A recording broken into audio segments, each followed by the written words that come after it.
The story opens with the clang of steel in a dimly lit workshop.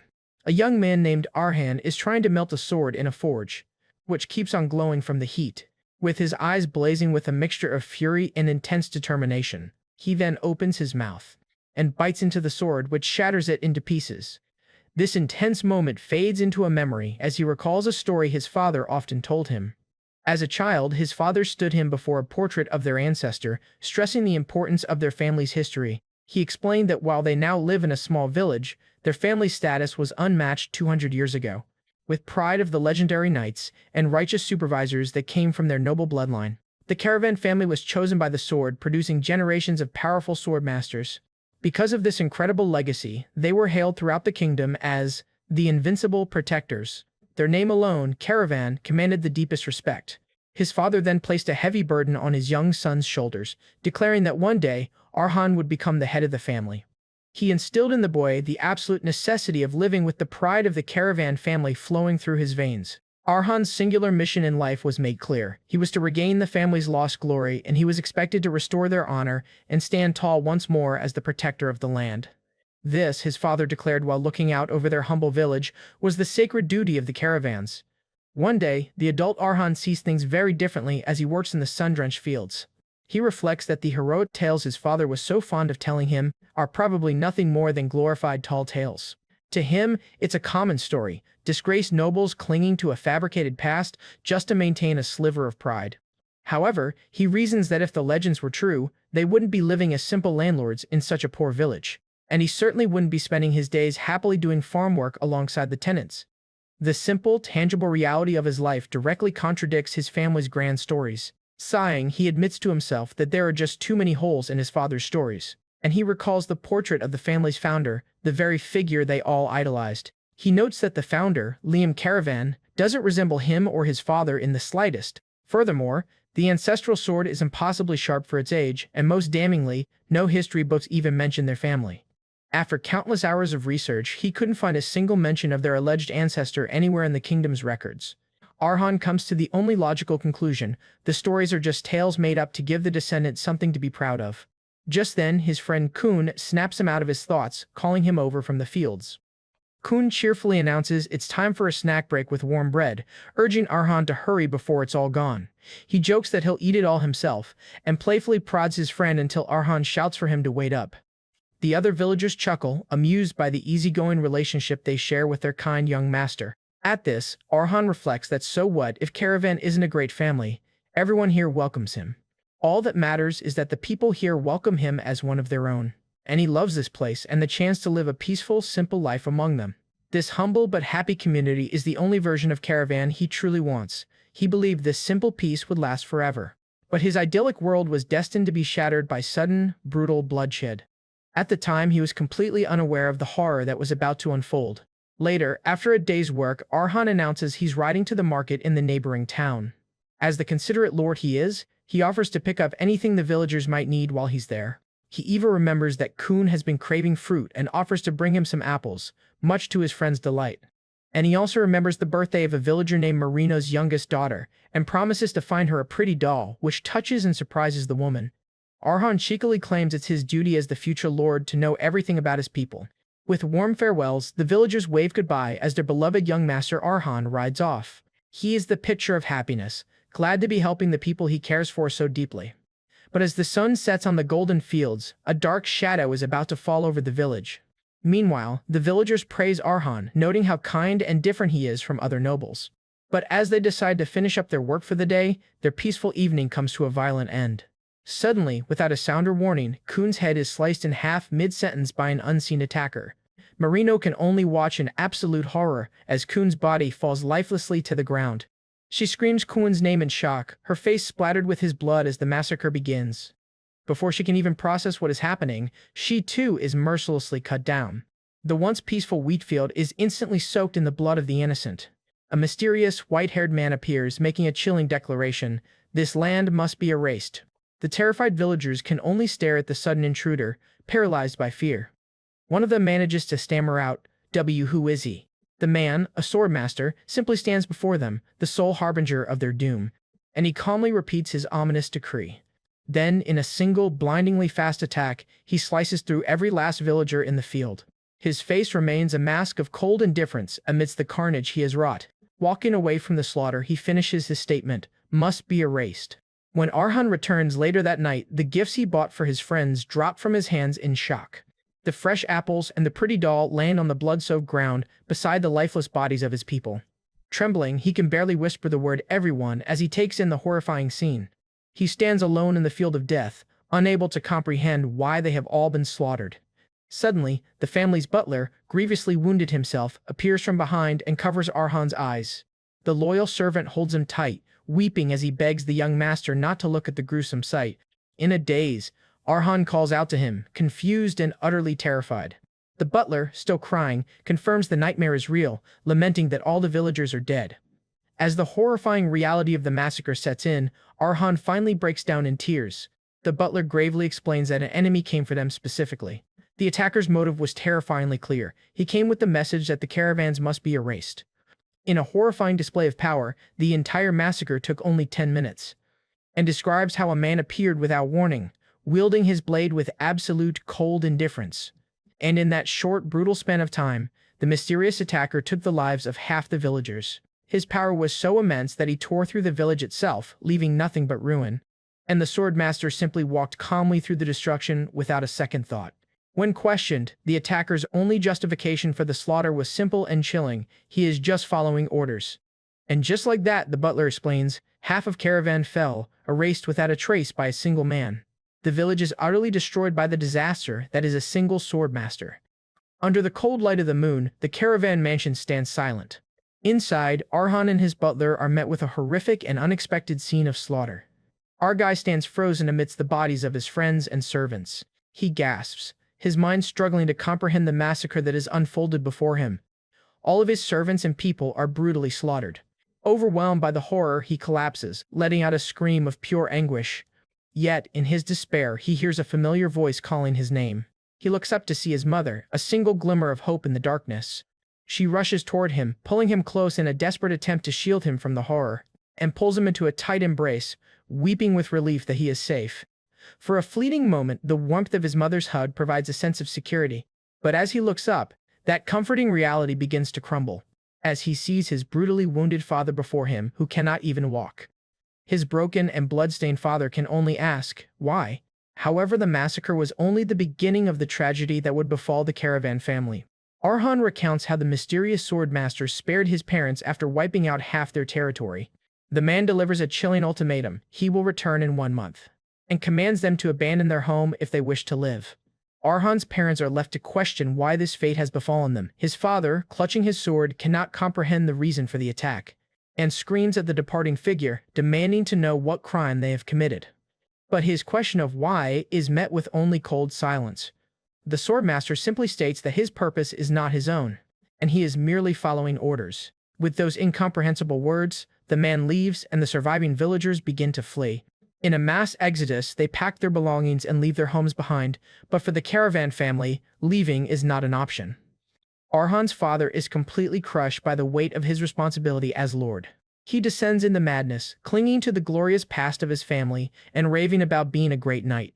Delirious, he swears an oath to the heavens to face the great evil. His mind is shattered by his own helplessness, and he refuses to abandon his home and his duty. Amidst the despair, Arhan's mother approaches him with a sorrowful smile. She reveals her plan. She has instructed the butler to prepare a carriage so Arhan can escape as far away as possible. Panicked, Arhan insists that his parents must leave with him.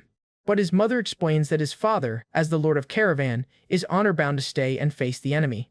And as his partner, she resolves to stay by her husband's side until the very end. Arhan begs his mother not to remain, but she interrupts him with a solemn request. She then tells him that the heroic stories his father told about their ancestors were not true. The family history he holds so dear is nothing but a collection of lies. With this painful truth revealed, she asks him to make her a promise, and pleads with him to never pick up a sword and to survive, no matter what happens. Her most crucial demand is for him to abandon any thoughts of revenge. Just live for yourself, she begs, holding his face in her hands. However, the moment is broken by the butler's arrival, announcing that the carriage is ready. Arhan's mother instructs the butler to take her son and ensure his safety before the Swordmaster returns. To comply with the order, the butler takes the young master by grabbing his hands, while the young master insists on going to his mother. With a look of profound sadness and resolve, she watches them go. Arhan keeps screaming for her while the butler insists that he has to leave. He reaches out desperately as his mother fades further away. He reaches out desperately as his mother grows more distant. Back at the manor, a door opens, breaking the silence. Inside his study, Arhan's father stands amidst scattered books, having seemingly bashed his own head against the nails in the walls in despair, and continues bashing his head against the nails. Blood is dripping from his forehead. His wife enters and embraces him, urging him to stop suffering alone, and vows to be with him until the very end, offering him comfort in their final moments. Meanwhile, the butler drives the carriage away from the Doom estate. He tries to comfort Arhan, telling him he must endure this painful tragedy, and describes the Swordmaster as a calamity, a natural disaster beyond human power to overcome. He then tells the young master he must accept this tragedy for what it is. His final plea is for Arhan to forget everything if he wants to live on, just as his parents would have wished. Suddenly, he is shocked to find the back of the carriage empty. Arhan jumps from the moving carriage. He sprints back towards the mansion, unable to accept leaving on his own. His mind races with one thought: how could he possibly leave his parents behind? Fueled by desperation, he vows that he can't just run away by himself. He reasons that even a so-called calamity is still a man, who can be killed by an arrow to the heart. And he thinks that he spends the last month preparing a deadly poison. If he can just shoot him with it, he can kill him. With this poison, he believes he can protect his parents. But as he arrives, he is frozen by a sight of pure horror. His eyes widen in disbelief and terror at the scene before him. He sees his father's dead, bloodied head hanging from the roof with a banner. Standing over the body of Arhan's mother, the Swordmaster declares their resistance foolish. He turns to see Arhan, mockingly asking if he has returned to embrace death after all, and remarks with contempt that he showed mercy, yet the boy chooses to return. A primal scream escapes Arhan's lips as he sees his mother's body. The pain and rage are all-consuming, and the sight of his murdered mother pushes him over the edge. Overwhelmed by grief and fury, Arhan unleashed a desperate, vengeful cry.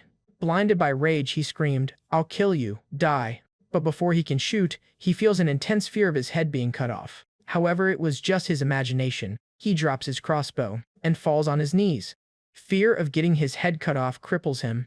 Looking down at the struggling boy, he notes that Arhan isn't even 18 yet, and he decides to spare the boy's life, telling him to consider himself lucky and to go drown in your despair. He warns him that not a single trace of the caravan name can remain on the continent. He then delivers his final threat: if Arhan dares to continue the bloodline, he will find him again. With that, he leaves the boy alone amidst the bodies of his parents. Utterly defeated, Arhan can only stare at the ground in pathetic silence. He crawls to his mother's body, his own powerlessness a crushing weight, and cradles her, sobbing in utter despair at his inability to do anything. His desperate attempt at revenge ends in complete and total failure. In that moment, he truly believes he has lost everything. Or so he thinks, until a mysterious light begins to glow from his family's sword. Inside the ruined manor, a voice booms, startling Arhan as it commands him to show respect. An ethereal light then explodes from the portrait of his ancestor, Liam Karavan. From the light, the spirit of Liam Karavan emerges, addressing the shocked boy, "My descendant." A year has passed since Arhan buried his family and friends, a year he has spent preparing for his revenge. His target is a man hailed as the strongest on the continent, a guardian of the kingdom's peace. This man is revered as a righteous sentinel, a superhuman talent even among the legendary swordmasters. Arhan finally has a name for his family's killer, Carlos, the wielder of the 10 swords, the man who took everything from him. For a full year, he has been consumed by questions, desperately trying to understand why his family was slaughtered and who was behind it all, and remains lost in a sea of research, questioning what secrets the caravan name could possibly hold. Yet, amidst the overwhelming confusion, he clings to the one thing that has become painfully clear. Looking over the graves of his loved ones, he knows that the lives of all the family members who died in vain will never return. However, he is suddenly confronted by a miraculous light emanating from his ancestor's portrait, and he questions his own sanity, wondering if the unsolved mysteries have finally driven him to madness. His shock is palpable as he stares, wide-eyed, at the impossible scene unfolding before him. Then, the sword from the portrait materializes, floating in the air and radiating an unbelievable aura. And from the painting, a brilliant silhouette emerges, the spirit of his legendary ancestor, Liam Karavan.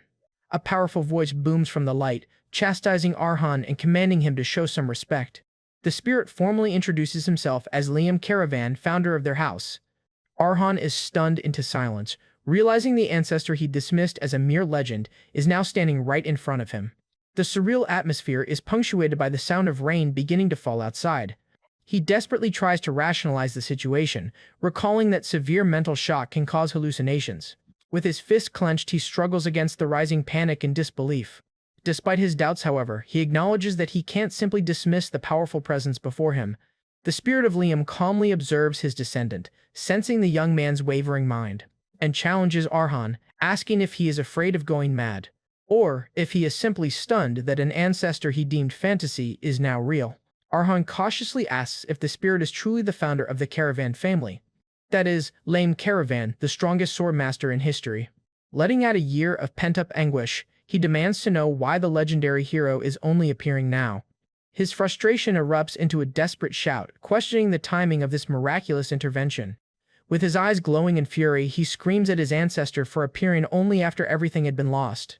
Liam, however, remains unfazed by the outburst and calmly crosses his arms. And he reveals that he has been watching Arhan for the past year to test his resolve, explaining that revenge is an ordeal that requires one to give up everything.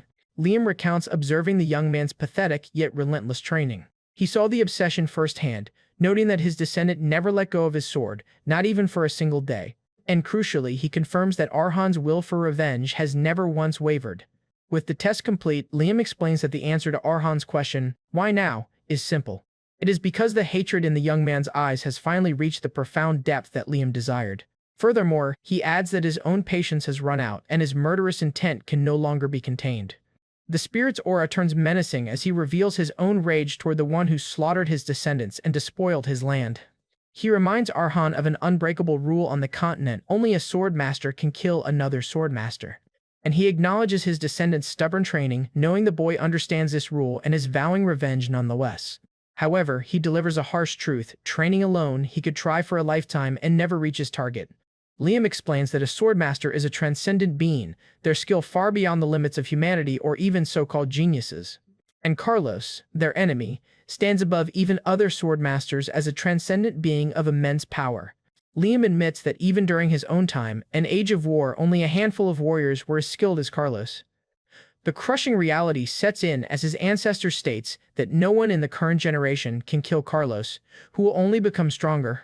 Arhan is struck dumb by this seemingly insurmountable gap in power, and he asks in despair if he must simply stand by and watch the man who took everything from him become a hero. The crushing weight of his powerlessness suffocates him once again. But Liam offers a path forward, declaring that things will be different now because he is going to help Arhan become a stronger blade, and promises to guide him so that, as a member of the Caravan family, he can pass judgment on the murderer.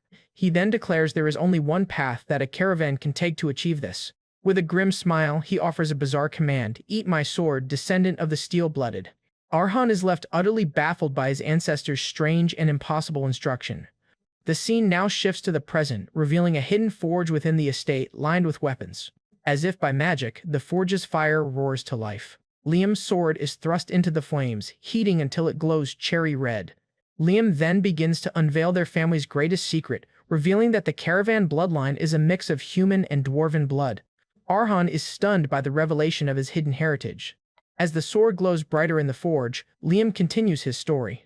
He reveals that the dwarven lineage all began with him, for he himself was a half-dwarf.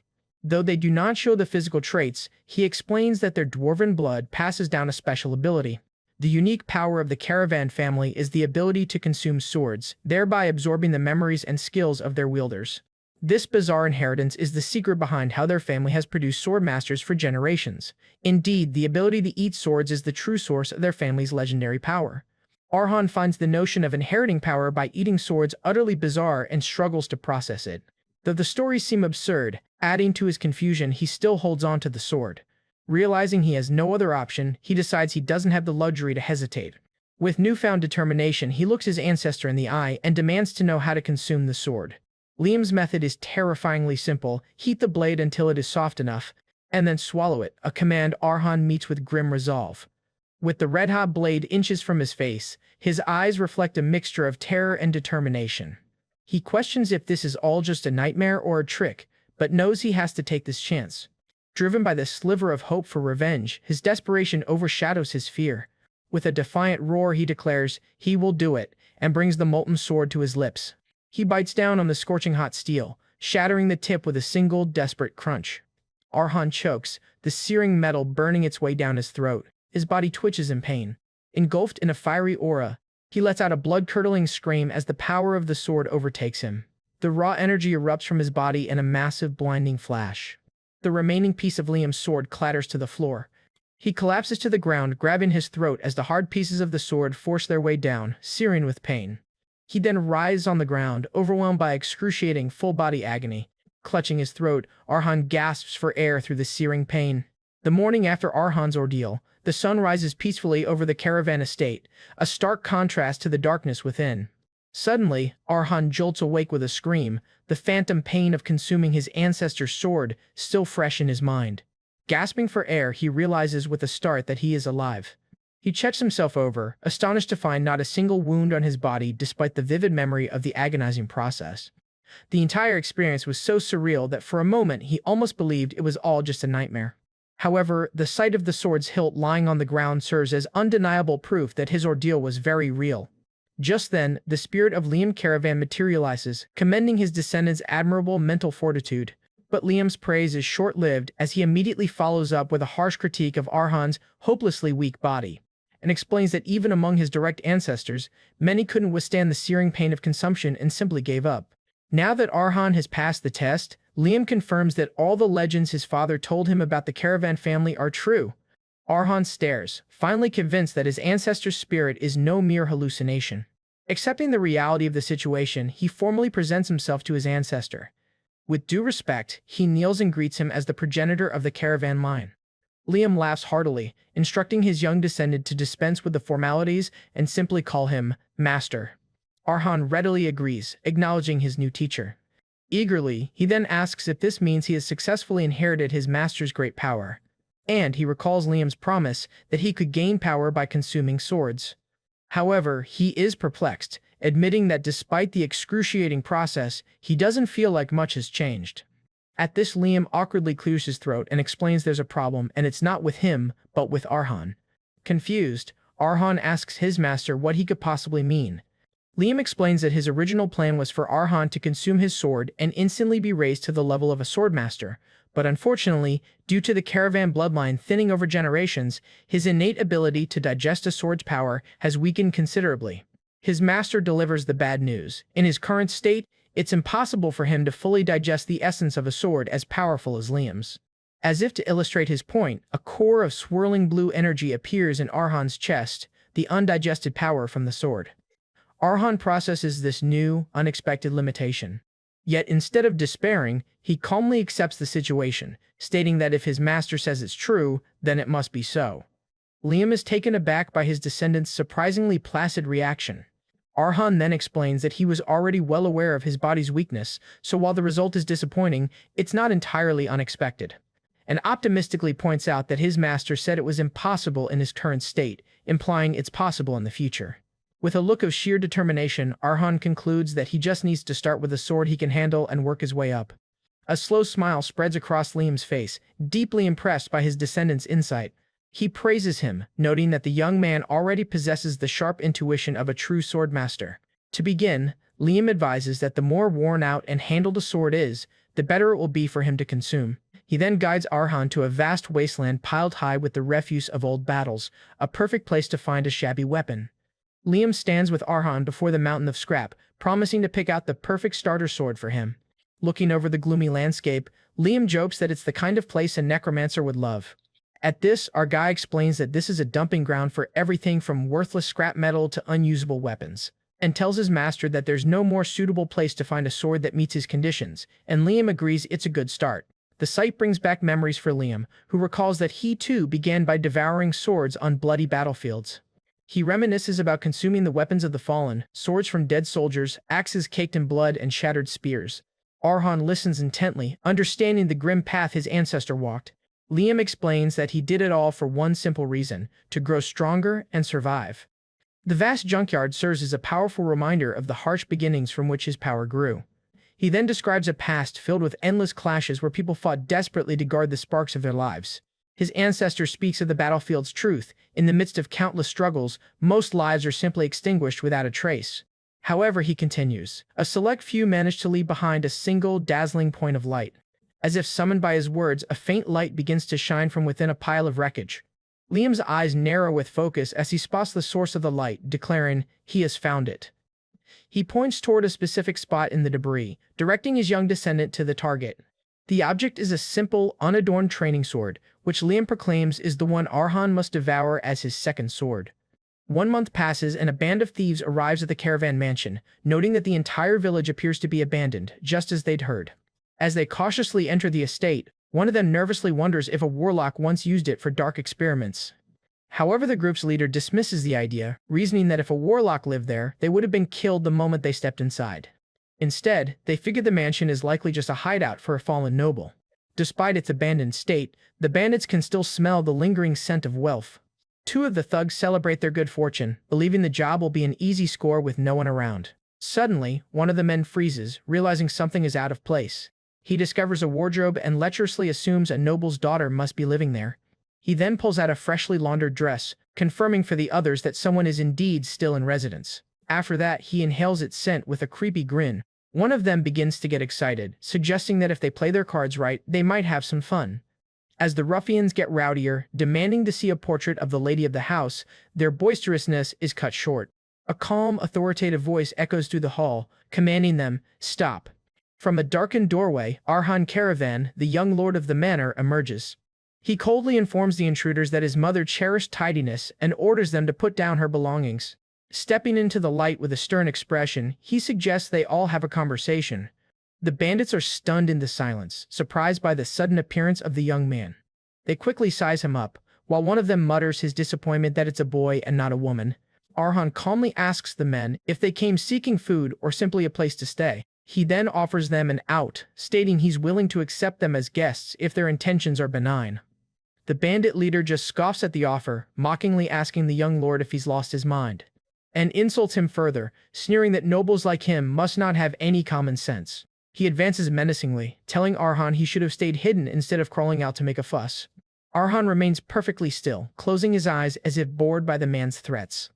Enraged by the apparent disrespect, the bandit leader roars, "Is he that eager to die?" as he raises his axe at Arhan's head. But Arhan's eyes snap open, now glowing with a faint, otherworldly light. His pupils morph into fiery red slits, a sign that his newfound power has been unleashed. Before the bandit leader's axe can hit him, he pierces the man's gut instantly with his needle-like sword. As blood erupts from the leader's mouth, he finally understands their fatal mistake, just as Arhan states coldly, "So they were intruders," and completes his statement, "not guests." The scene shifts back to the past. Before the Roaring Forge, Arhan stands ready for his next lesson from his ancestor, Liam. The 2 of them prepare for the next step in his training. Liam presents him with his next meal, a bizarre, needle-thin sword. Arhan examines the blade, noting that it looks less like a sword and more like a simple needle.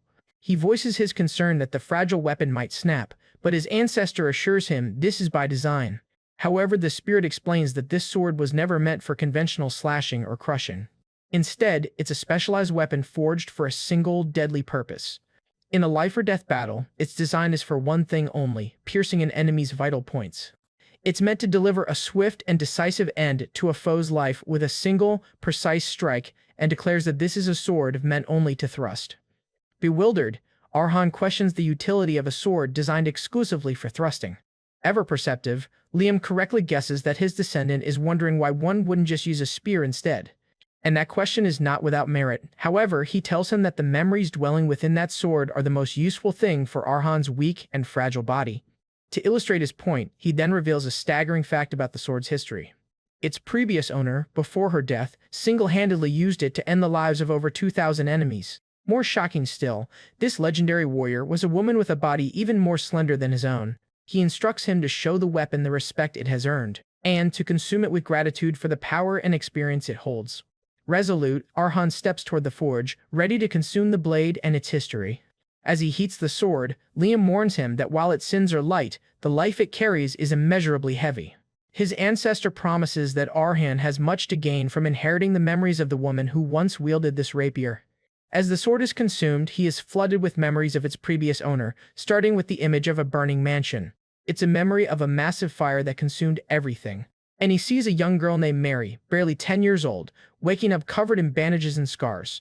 In that inferno, her parents had been burned to unrecognizable ashes. Learning she was the sole survivor of the tragedy, the child is overcome with grief. Lying in her sickbed, she whispers her deepest desire, to have died with her family. Orphaned and alone, she was sent to live in an old orphanage that worshipped a goddess of fire. In a cruel twist of irony, the place meant to be her sanctuary viewed the very element that had destroyed her life as salvation. Having lost everything to fire, she found herself trapped in a place that revered it, a constant, painful reminder of her trauma. She realized then that she hadn't escaped the flames at all, and her suffering was far from over. The days that followed at the fire-worshipping orphanage were horribly peaceful. The other residents gossiped behind her back, wondering about her scarred face and whispering that she was cursed by the goddess. They saw her burns not as a sign of tragedy, but as a disgusting mark of a divine curse. She was ostracized and tormented, branded as creepy, a monster disgusting and horrible by those around her. Broken by the constant hatred and her own grief, her will to live shattered, and once again she wished for death. Every day she prayed for an end, desperate to escape the phantom flames of her past and the very real fire of hatred that surrounded her. Her despair continued, unchanging, until one fateful day altered her path forever. One night she witnessed an old man practicing with his sword under the moonlight. Though his swordsmanship was crude, it possessed a raw beauty that, for a fleeting moment, made her forget the hell she was living in. The man was Heckle, a former wandering knight who had been working at the orphanage for a long time. Normally, to an old man with such a harsh face, she wouldn't have even dared to say a single word. But something compelled her to approach him as he stood alone in the woods. With newfound courage, she asked the old swordsman how she can become like him. Declaring she wants to learn, Mary takes her first defiant step towards wanting to live again. Heckle looks down at the small, scarred girl with a stern, dismissive expression. He tells her that learning the sword won't be of much help in life, especially for a girl. The old knight warns her that a blade like his will only end up hurting her in the end. As he tries to send her away, Mary tearfully pleads her case. She vows that if she can just learn to fight, then no fire in this world will ever be able to scare her again. Her desperate conviction gives the old swordsman pause. Later, in a storage room, Heckle makes his decision. He presents her with a barrel of heavy training swords and issues a challenge. If she can even swing one, he will teach her. Mary silently observes the heavy blades, her expression unreadable. Mary asks, does she have to swing at Heckle? If not that, then what? Ignoring the broadswords, her hand reaches for a different kind of weapon, and she chooses the thin, needle-like blade, declaring that as long as she can fight back, nothing else matters. In a stunning display of intent, she points the blade directly at her would-be master's throat. With fierce determination, she proclaims that she will become whatever she needs to be. The memory of Mary's past concludes, a story of her first act of defiance. And, as Arhan's consciousness returns to the present, he unleashes his own first thrust, recognizing the bandits as intruders. The bandit leader chokes in agony as the needlesword finds its mark. With a single perfect strike inherited from Mary's memories, Arhan fells the hulking man. He stands over the corpse of his first kill while the remaining bandits look on. The intruders are paralyzed with shock, unable to comprehend what just happened. Their easy raid has turned into a nightmare as they stare in disbelief at the seemingly weak boy who just killed their leader. Seeing their fear, he decides there's no need for further conversation and prepares to eliminate the rest. Watching from the shadows, Liam's spirit observes the scene with a knowing look. He reflects that over the past month, he only taught his descendant one thing. That one thing was a rigorous physical training method to build Arhan's stamina, allowing him to run for hours without tiring. And he proudly notes that he taught the boy absolutely nothing about actual swordsmanship. The fact that Arhan could execute such a perfect thrust is proof that he is properly digesting the sword's memories and skills. With pride, he urges his descendant to show him what he's truly capable of. Holding the needle sword with newfound resolve, Arhan prepares to show his ancestor and the remaining bandits his first true step as a caravan. He reflects on the fatal blow he has just landed, a precise strike aimed at the intruder. The thud collapses, his lungs fatally pierced, a feat of incredible precision between the ribs. Our guy acknowledges that as an unskilled novice he could never have performed such an expert thrust on his own. And he realizes the only reason for his success is the power inherited from the needle, the sword he consumed a month prior. The memories of Mary, the needle's original wielder, flood his mind, revealing the source of his newfound skill. He recalls that Heckle taught Mary how to stand straight and hold the sword, and even how to survive. While his methods weren't based on a formal, established theory, they were practical and effective. His swordsmanship was a free-spirited style born from a life as a wandering knight. For Mary, who had always feared fire, the dance of Heckle's blade was a beautiful and captivating sight. She trained relentlessly in the snow, mastering the quiet toughness inherent in his fighting style. Proudly, she came to call this unique style Heckle's blade, a tribute to her beloved mentor. And she loved the swordsmanship he taught her with all her heart, and their bond deepened over the years. A few years later, a frail Heckle lies on his deathbed, telling her the day will come for her to leave. He holds her hand, urging her to go out and see the wider world when the time is right. And this is the last lesson he leaves for her, his final lesson. Mary weeps as he tells her he is glad she is there for the end of his journey. As he passes away, she holds his hand, overcome with grief for the man who saved her. She sits by his bedside and bids her master a final, grateful farewell. Following Heckle's teachings, Mary left the orphanage and ventured out into the world, her blade her only companion. It wasn't long before she made a name for herself as a skilled and well-known mercenary. Whether it was her peculiar, needle-thin sword or the rarity of a young woman in her profession, she quickly drew attention. On the battlefield, she became known by a unique and fearsome moniker. Her enemies came to know her as the Sewing Gypsy, a testament to her deadly, precise strikes. Back in the present, Arhan understands that this influx of skill and memory is the digestion his ancestor mentioned. Mary's memories flow into his mind, speaking to him and guiding his movements. The dying thug leader begs for mercy, pleading with Arhan to spare his life. But he grips his weapon, ignoring the man's pleas. Without a word, he plunges his blade into the man's forehead, showing no hesitation. With cold determination, he pulls out the blade, ensuring a clean kill. Kneeling over the body, he calmly registers that this is his very first kill. Despite it being his first time taking a life, he feels a chilling and utter lack of emotion. He is detached, seeing only the reality of the situation before him. However, he assesses that he only won because his opponent underestimated him, a mistake the remaining thugs won't repeat. He then eyes the other intruders, wondering why they haven't charged him yet. Despite having the advantage in numbers, they are frozen in place, their faces etched with fear. The spirit of Ilium appears behind him, explaining that they are simply terrified. Ilium notes that his movements were far too skilled for a beginner, which is why they are so afraid. The thugs panic among themselves, paralyzed by a fear that clouds their judgment, and explains that this level of fear is tricking them into seeing Arhan as a much more powerful being than he actually is. He then tells Arhan what he has become in the eyes of his terrified enemies. To them, he is no longer a boy, but a sword-wielding fiend. Accepting this new identity, Arhan launches himself forward. His cold gaze fixes on his frightened targets. Now is the time to strike. One of the thugs musters his courage and swings, screaming that he'll kill the boy. Arhan effortlessly dodges the clumsy, fear-driven attack, pivoting on his heel. With his opponent wide open, he prepares a counterattack, his eyes glowing with deadly intent. He executes a swift, lethal strike, and blood erupts from his victim's neck. As another foe falls, his mind fills with the voice of Heckle, echoing from Mary's memories. Heckle's lesson surfaces: as a woman without brute strength or stamina, she could not afford prolonged fights. Another thug screams as he strikes with a spear, putting all his strength into the blow. Arhan leaps and easily dodges the powerful but slow attack. Heckle's voice continues in his mind: she had to end the fight on the first, or, at the latest, the second attack. Applying this lesson, he closes in and drives his blade into the thug's arm. The thug's eyes widen in shock and pain as the needle-like sword finds its mark. With a final, decisive upward thrust, Arhan pierces his enemy, just as Heckle had taught Mary. Heckle's core philosophy echoes in his mind, to focus not on what one lacks, but on making one's strength shine. The remaining thug watches in horror as his comrades are cut down with terrifying efficiency. Mary's greatest strength, now his, was her natural flexibility, the body of a dancer. This flexibility allowed her to launch attacks from any posture and from any angle, making her movements unpredictable and deadly. Channeling her unique style, Arhan flips through the air in a graceful, acrobatic motion. And he descends upon the final thug, his blade poised to strike from an impossible angle. The man screams as Arhan's blade pierces his head, and he declares that he can take aim at the enemy's life. Our guy lands silently as the last of the intruders falls to the ground behind him. After that, he turns his attention to the last one, who trembles in utter disbelief and terror. In his final moments, he sees not a boy, but a terrifying, murderous fiend.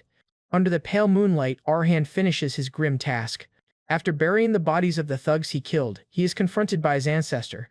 Ilium appears before the exhausted young man, asking if he has finally cast away his doubt about the caravan way, and explains that with the stamina gained from digesting a sword, Arhan is now strong enough to handle low-level threats.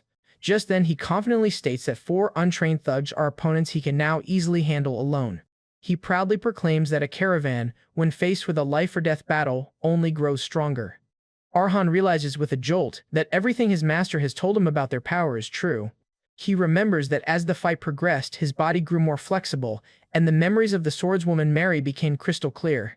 By channeling her experience, he now understands the feeling of fighting against the entire world alone. He wonders if this incredible growth in the heat of battle is what Ilium meant by the power of digestion. At this, Ilium gravely reassures his descendant, stating that when it comes to the sword, he never lies, and warns him that his future will be a series of trials so painful he'll wish for death.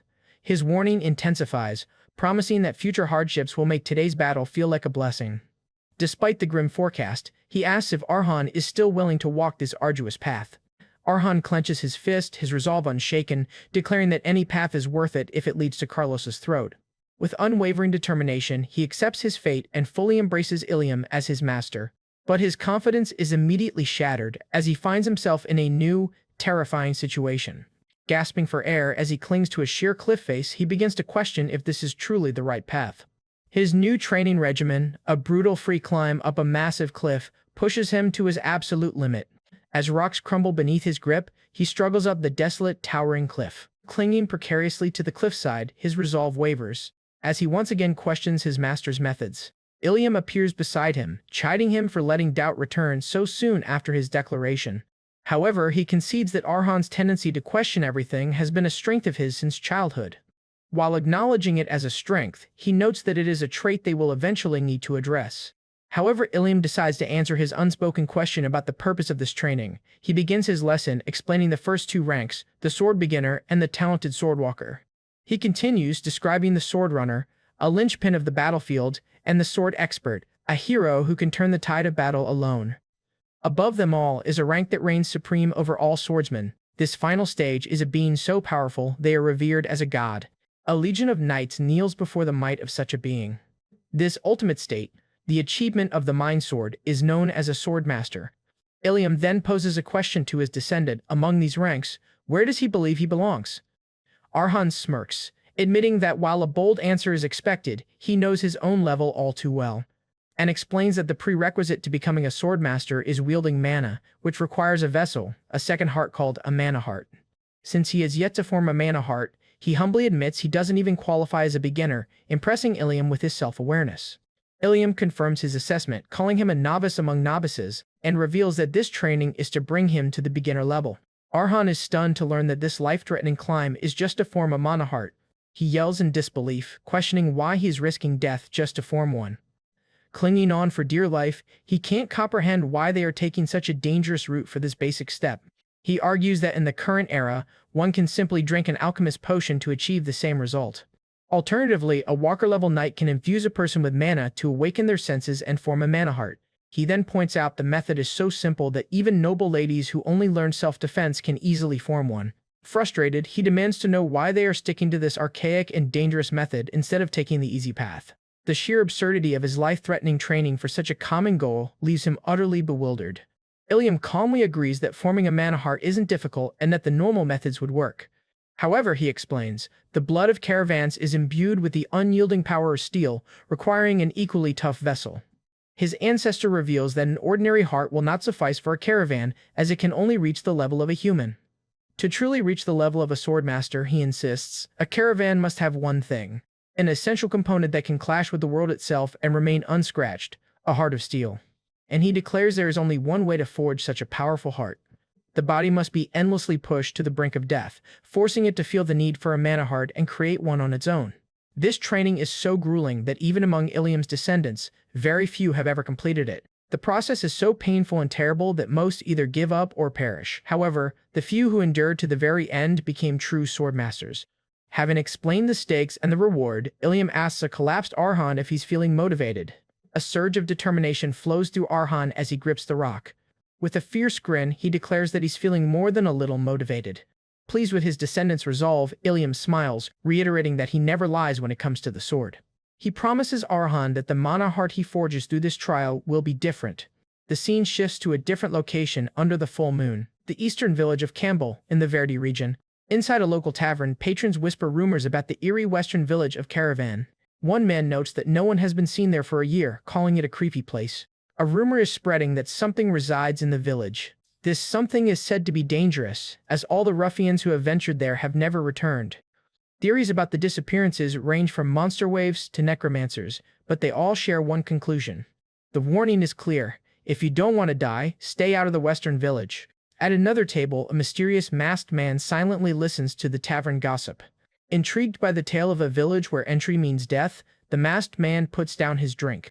The man is cloaked, with a distinct scar on his lip. He wipes away blood, seemingly from a recent fight, and seems unfazed by the tavern warnings. With a determined look, the mysterious cloaked man decides this deadly village is the perfect place for him.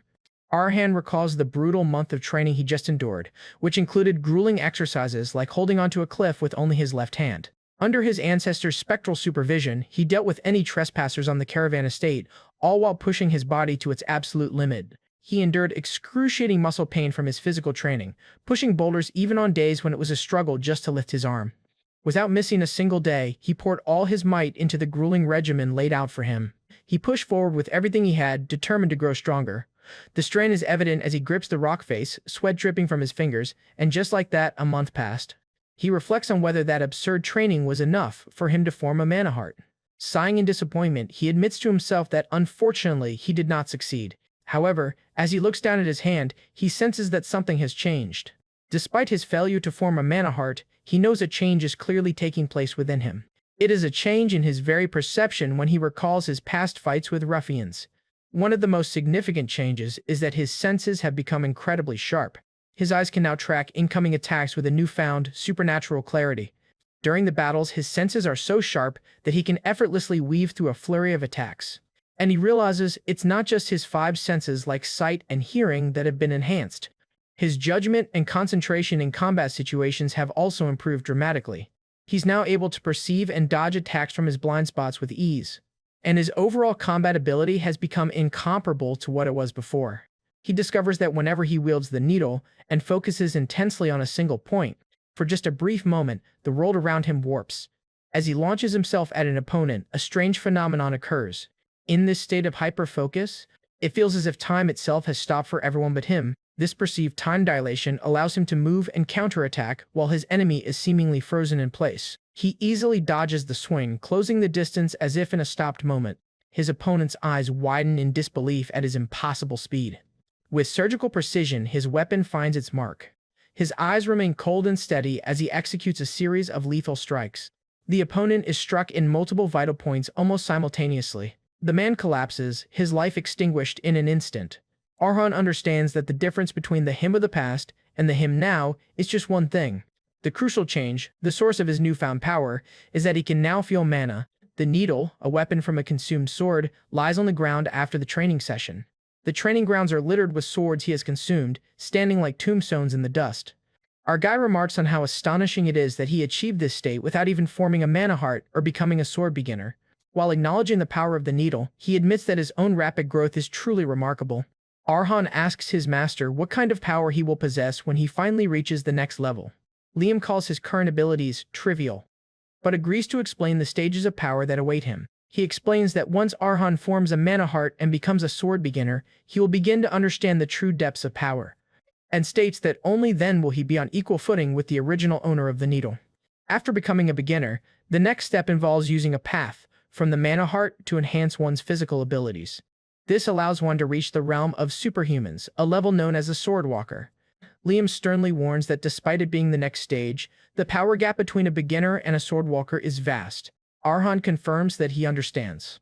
Using his newly sharpened senses, he then asks his master if his perception of a powerful presence is correct, and asks if the man who recently entered the territory and settled nearby is. A mysterious cloaked man sits among the ruins, his sword lying on the ground before him, and he unleashes a powerful red and blue aura. The mysterious swordwalker reveals himself, his weary but intense gaze fixed forward. Liam confirms his fears, stating that the man is on a completely different level and that Arhan wouldn't last a single second against him in his current state. Despite the overwhelming difference in power, Arhan steels himself, deciding to observe the situation and prepare for the worst. Liam suggests the most logical course of action: abandon the territory to avoid a fight he cannot possibly win. But Arhan firmly rejects the idea, declaring that's not an option. He looks out over his desolate, ruined home, acknowledging its tragic state. Yet he declares that this is the only place that holds everyone's memories, and he will not abandon it. Liam falls silent, a slight smile on his face as he recognizes his descendants' unyielding will. With his resolve set, Arhan turns to face the approaching threat. His ancestor offers words of encouragement, telling the young man to grow stronger, and delivers a harsh truth. In this kingdom, only the strong have answers, and his simple wish to protect this home is a luxury he can't yet afford. Liam advises him to use the emotions he feels now, his resolve, his grief, his anger, as the driving force to obtain what he desires. He must feed on this new trial and forge himself to be as hard as steel. And he must become so powerful that no one will ever dare to laugh at his words or challenge his will again. He wonders whether it was because his master's words reached him as he faces a sword glowing with a blue aura. Just then, the Swordwalker appears before him, pointing his sword, and warning him not to even think about running. The powerful intruder's sword glows with an oppressive mana.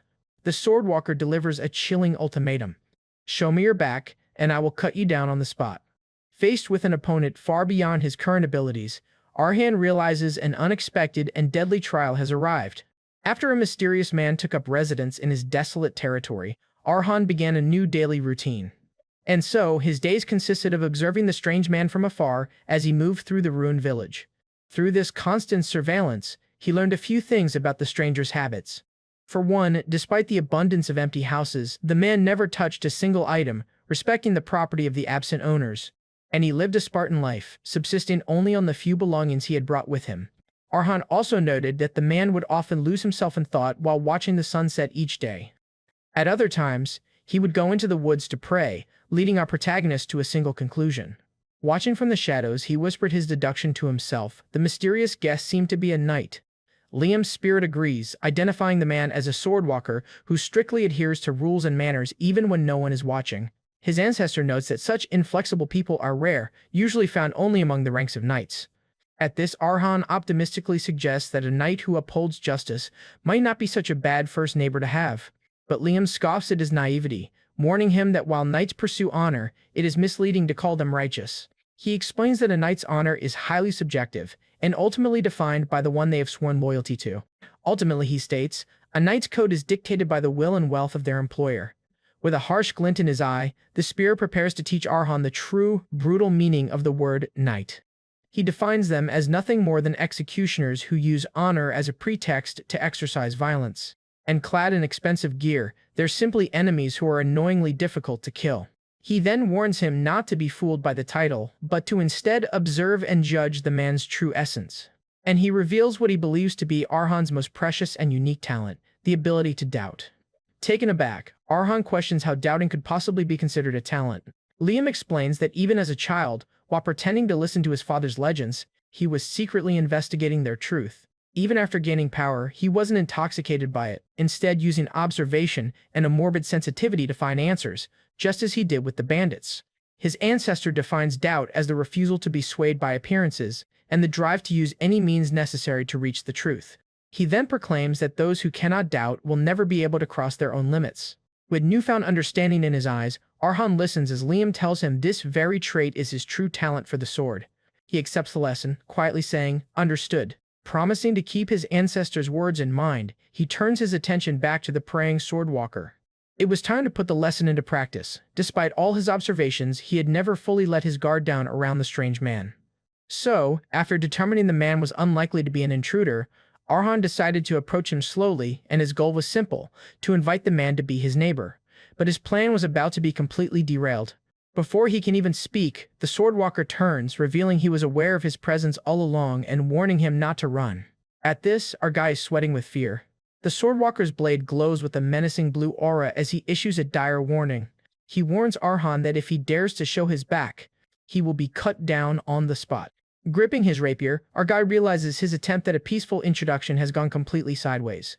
The tense situation triggers a memory from the rapier's previous owner, Mary, a woman once known as the Sewing Gypsy. In her memories, that alias brought her fame, with well-known mercenary groups trying to recruit her. However, that same reputation also attracted thugs and challengers who wanted to test the rumors for themselves. And as she dealt with these endless fights, a certain arrogant thought began to take root in her mind.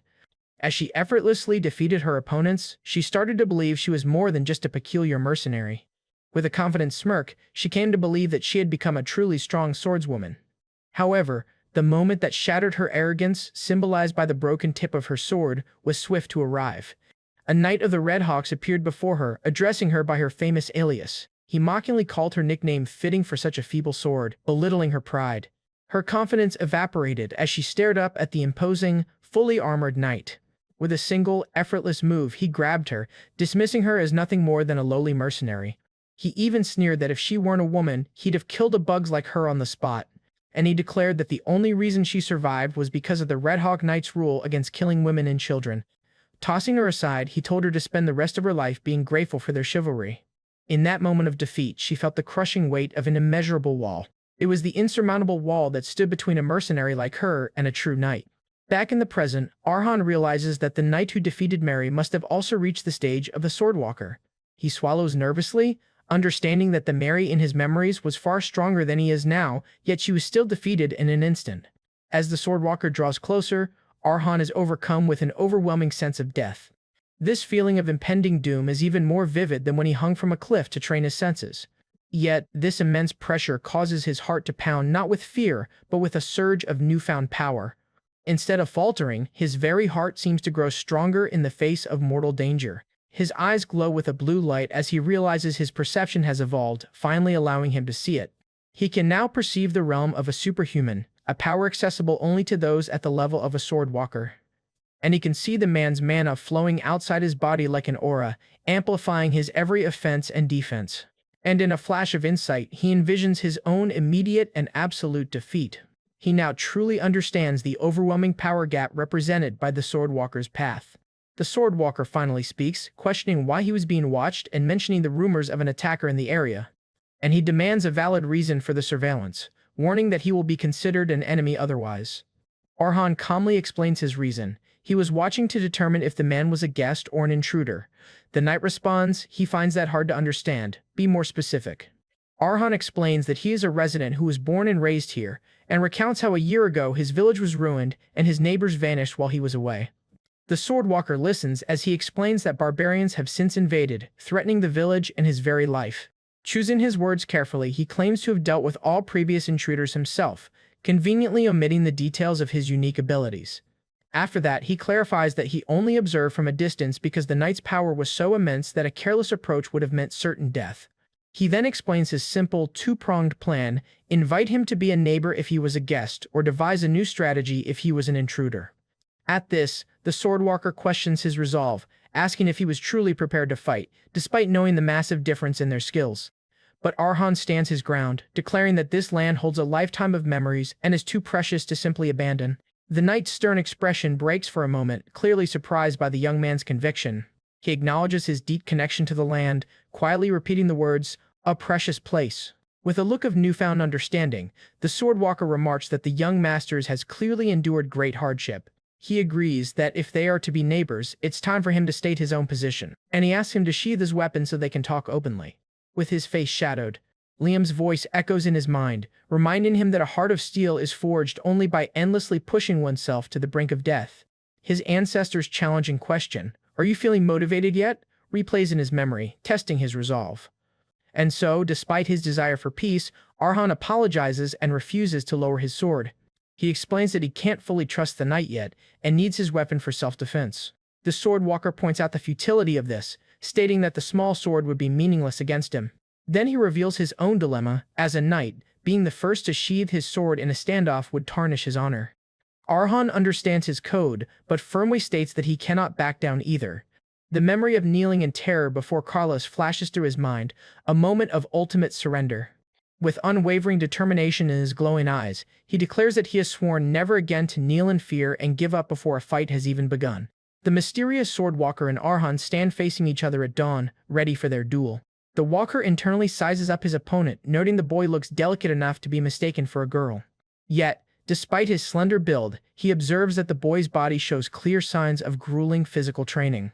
He continues his assessment, recognizing that while his frame is flimsy, his balance is impeccable, and concludes that the boy has no proper swordsmanship training, just an unorthodox style that pours everything into the first strike, barely at a beginner's level. He confidently dismisses him, concluding that the boy poses not even the slightest threat. He then assumes the boy must also be aware of the massive power gap between them, and yet he's baffled by the unwavering determination burning in his young opponent's eyes. A glint of power shines in the young man's eyes as he prepares to face the impossible. Ready to engage, the swordwalker exhales a breath tinged with his powerful blue aura. He levels his sword, preparing a measured response to the boy's challenge. His aura intensifies, a silent warning that a half-hearted response simply won't do. While Arhan holds his ground, the walker closes the distance between them in an instant. He then leaps into the air, preparing a downward strike against his seemingly outmatched opponent. The knight decides on a non-lethal approach, aiming to strike the boy's wrist and disarm him immediately. And he believes this is the best way to end the fight without causing serious injury. But just as his attack is about to land, he sees something unexpected. The clash of steel rings out as, against all odds, the boy successfully parries the swordwalker's attack. The walker's eyes widen in absolute shock at this impossible turn of events. He can't believe his sword was just deflected by someone who isn't even at a beginner's level. Arhan, far from being overwhelmed, immediately repositions himself. And in the wake of their clash, the walker senses a powerful surge of mana radiating from him. Mana swirls around the young man like powerful waves, a phenomenon that shouldn't be possible for a beginner. The knight wonders in disbelief if he somehow managed to form a mana heart in that single split second. His suspicions are confirmed as he witnesses the raw power of an abnormal mana heart blazing to life within the boy. He is rattled. Deflecting his sword should have been impossible, yet it happened. He then questions if this feat was due to the boy's mana heart, which he notes is unlike any normal, flexible one. Instead, his mana heart is astonishingly rigid and solid, like a sharp crystal. The knight aptly names it in his mind, a heart of steel. As the dust settles, the walker remains uncertain about what just transpired. But one thing is crystal clear, a counterattack is coming. And he braces himself, sensing that the boy's next move is a strike containing his entire being staked on his very life. Arhan, however, knows the truth behind his miraculous defense. He admits to himself that blocking the knight's sword wasn't due to his own skill. It was nothing more than a complete fluke, and the sweat of a near-death experience beads on his brow, and correctly deduces that it was only possible because the knight had no intention of hurting him, aiming for his wrist with minimal force. Using his hyper-perception, he predicted the attack's trajectory and thrust his own needle-like sword into the narrow gap. The gamble paid off, successfully blocking the strike in a shower of sparks. But the price for that miracle is steep. The impact feels like he collided head-on with a speeding carriage. He grits his teeth through the agony ravaging his body, feeling as if every bone has been shattered. He faces the despairing gap in their power, a chasm as wide as a small child standing before a monstrous beast. And yet, a slight determined smile spreads across his face. Despite the pain, he is victorious in his own way, having finally awakened the heart of steel he so desperately longed for. However, he acknowledges his reality. Even with this new power, he's still a beginner, and his thrust will never reach such a skilled knight. Realizing a direct confrontation is futile, he concludes there is only one way forward. He must create a path of his own. He resolves to forge a unique fighting style, leveraging his newfound heart of steel and his specialized needle-like sword. To do this, he will use another's painful memories of defeat as a stepping stone, Mary's memories. He recalls the day she collapsed before the overwhelming wall of a swordwalker. As she faced that insurmountable limit, her body trembled with fear. But in that moment of despair, a memory came to her. It was the voice of her mentor, Heckle. The memory shows a sick and dying Heckle, sharing his final wisdom with her. He explained that while most swordsmen see a wall as an insurmountable limit, it's merely an excuse for those who lack courage. Walls, he declared, exist solely to be overcome, and told her that the fear she feels is the fate of all who hold a sword, and that it is merely a stepping stone to greater heights. His voice echoes, "Don't look away. Stand tall instead, and face it head-on." In her memory, Mary faced that Red Hawk Knight, her own formidable wall. The knight's overwhelming presence seemed impossible to overcome. Heckle's voice continued, warning that she would be cut and torn apart miserably, and that she would fall to her knees in helplessness. "But if you don't give up and continue to strike against it," his words continued, "your sword will surely surpass that wall." Mary recalled the words with fierce determination, her mentor's wisdom giving her strength. So believe in yourself was his final piece of advice. Inspired by this philosophy, passed down through Mary's memory, Arhan stands resolute, his heart of steel glowing, ready to overcome his own wall. The mysterious swordwalker watches with intrigue, surprised by the young man's resolve in the face of such overwhelming power, and muses that every swordsman who has lived a fierce life will eventually face an insurmountable obstacle. For Arhan, this obstacle manifests as a massive, metaphorical wall representing the immense power gap between them. Yet despite the crushing pressure and a deep sense of hopelessness, he readies his stance, refusing to yield. The walker notes that his aura alone should make a single step feel like an impossible burden for the boy, and he had fully expected Arhan to be overwhelmed by the instinct to turn his back and flee from certain defeat. And yet, the experienced knight is shocked to see that he shows no signs of backing down. Fueled by sheer determination, the seemingly unbreakable wall in Arhan's path begins to crack. Instead of running, he prepares to defy the odds and clash directly against the insurmountable wall before him. Our guy internally acknowledges that while this may seem like youthful recklessness, it's a trial he absolutely must overcome. He then reasons that his path to victory doesn't need to be perfect. Even a clumsy and incomplete plan is enough to begin. As long as there is even a sliver of a possibility of reaching his goal, he believes that alone is motivation enough. Harnessing his unique family ability, Arhan focuses his mind, beginning to doubt and analyze every aspect of his opponent. He observes every minute detail, the muscles his opponent uses, the rhythm of his breathing, and the intended trajectory of his blade. With intense focus, he gathers every clue, eliminates all unnecessary information, and begins to forge his one chance. Through this intense analysis, a single, shining path to a potential opening begins to form in his mind. With his target clear, he visualizes the one path he must take to reach that specific point. And he has successfully forged a single path, a sliver of hope against an opponent he should have no chance against.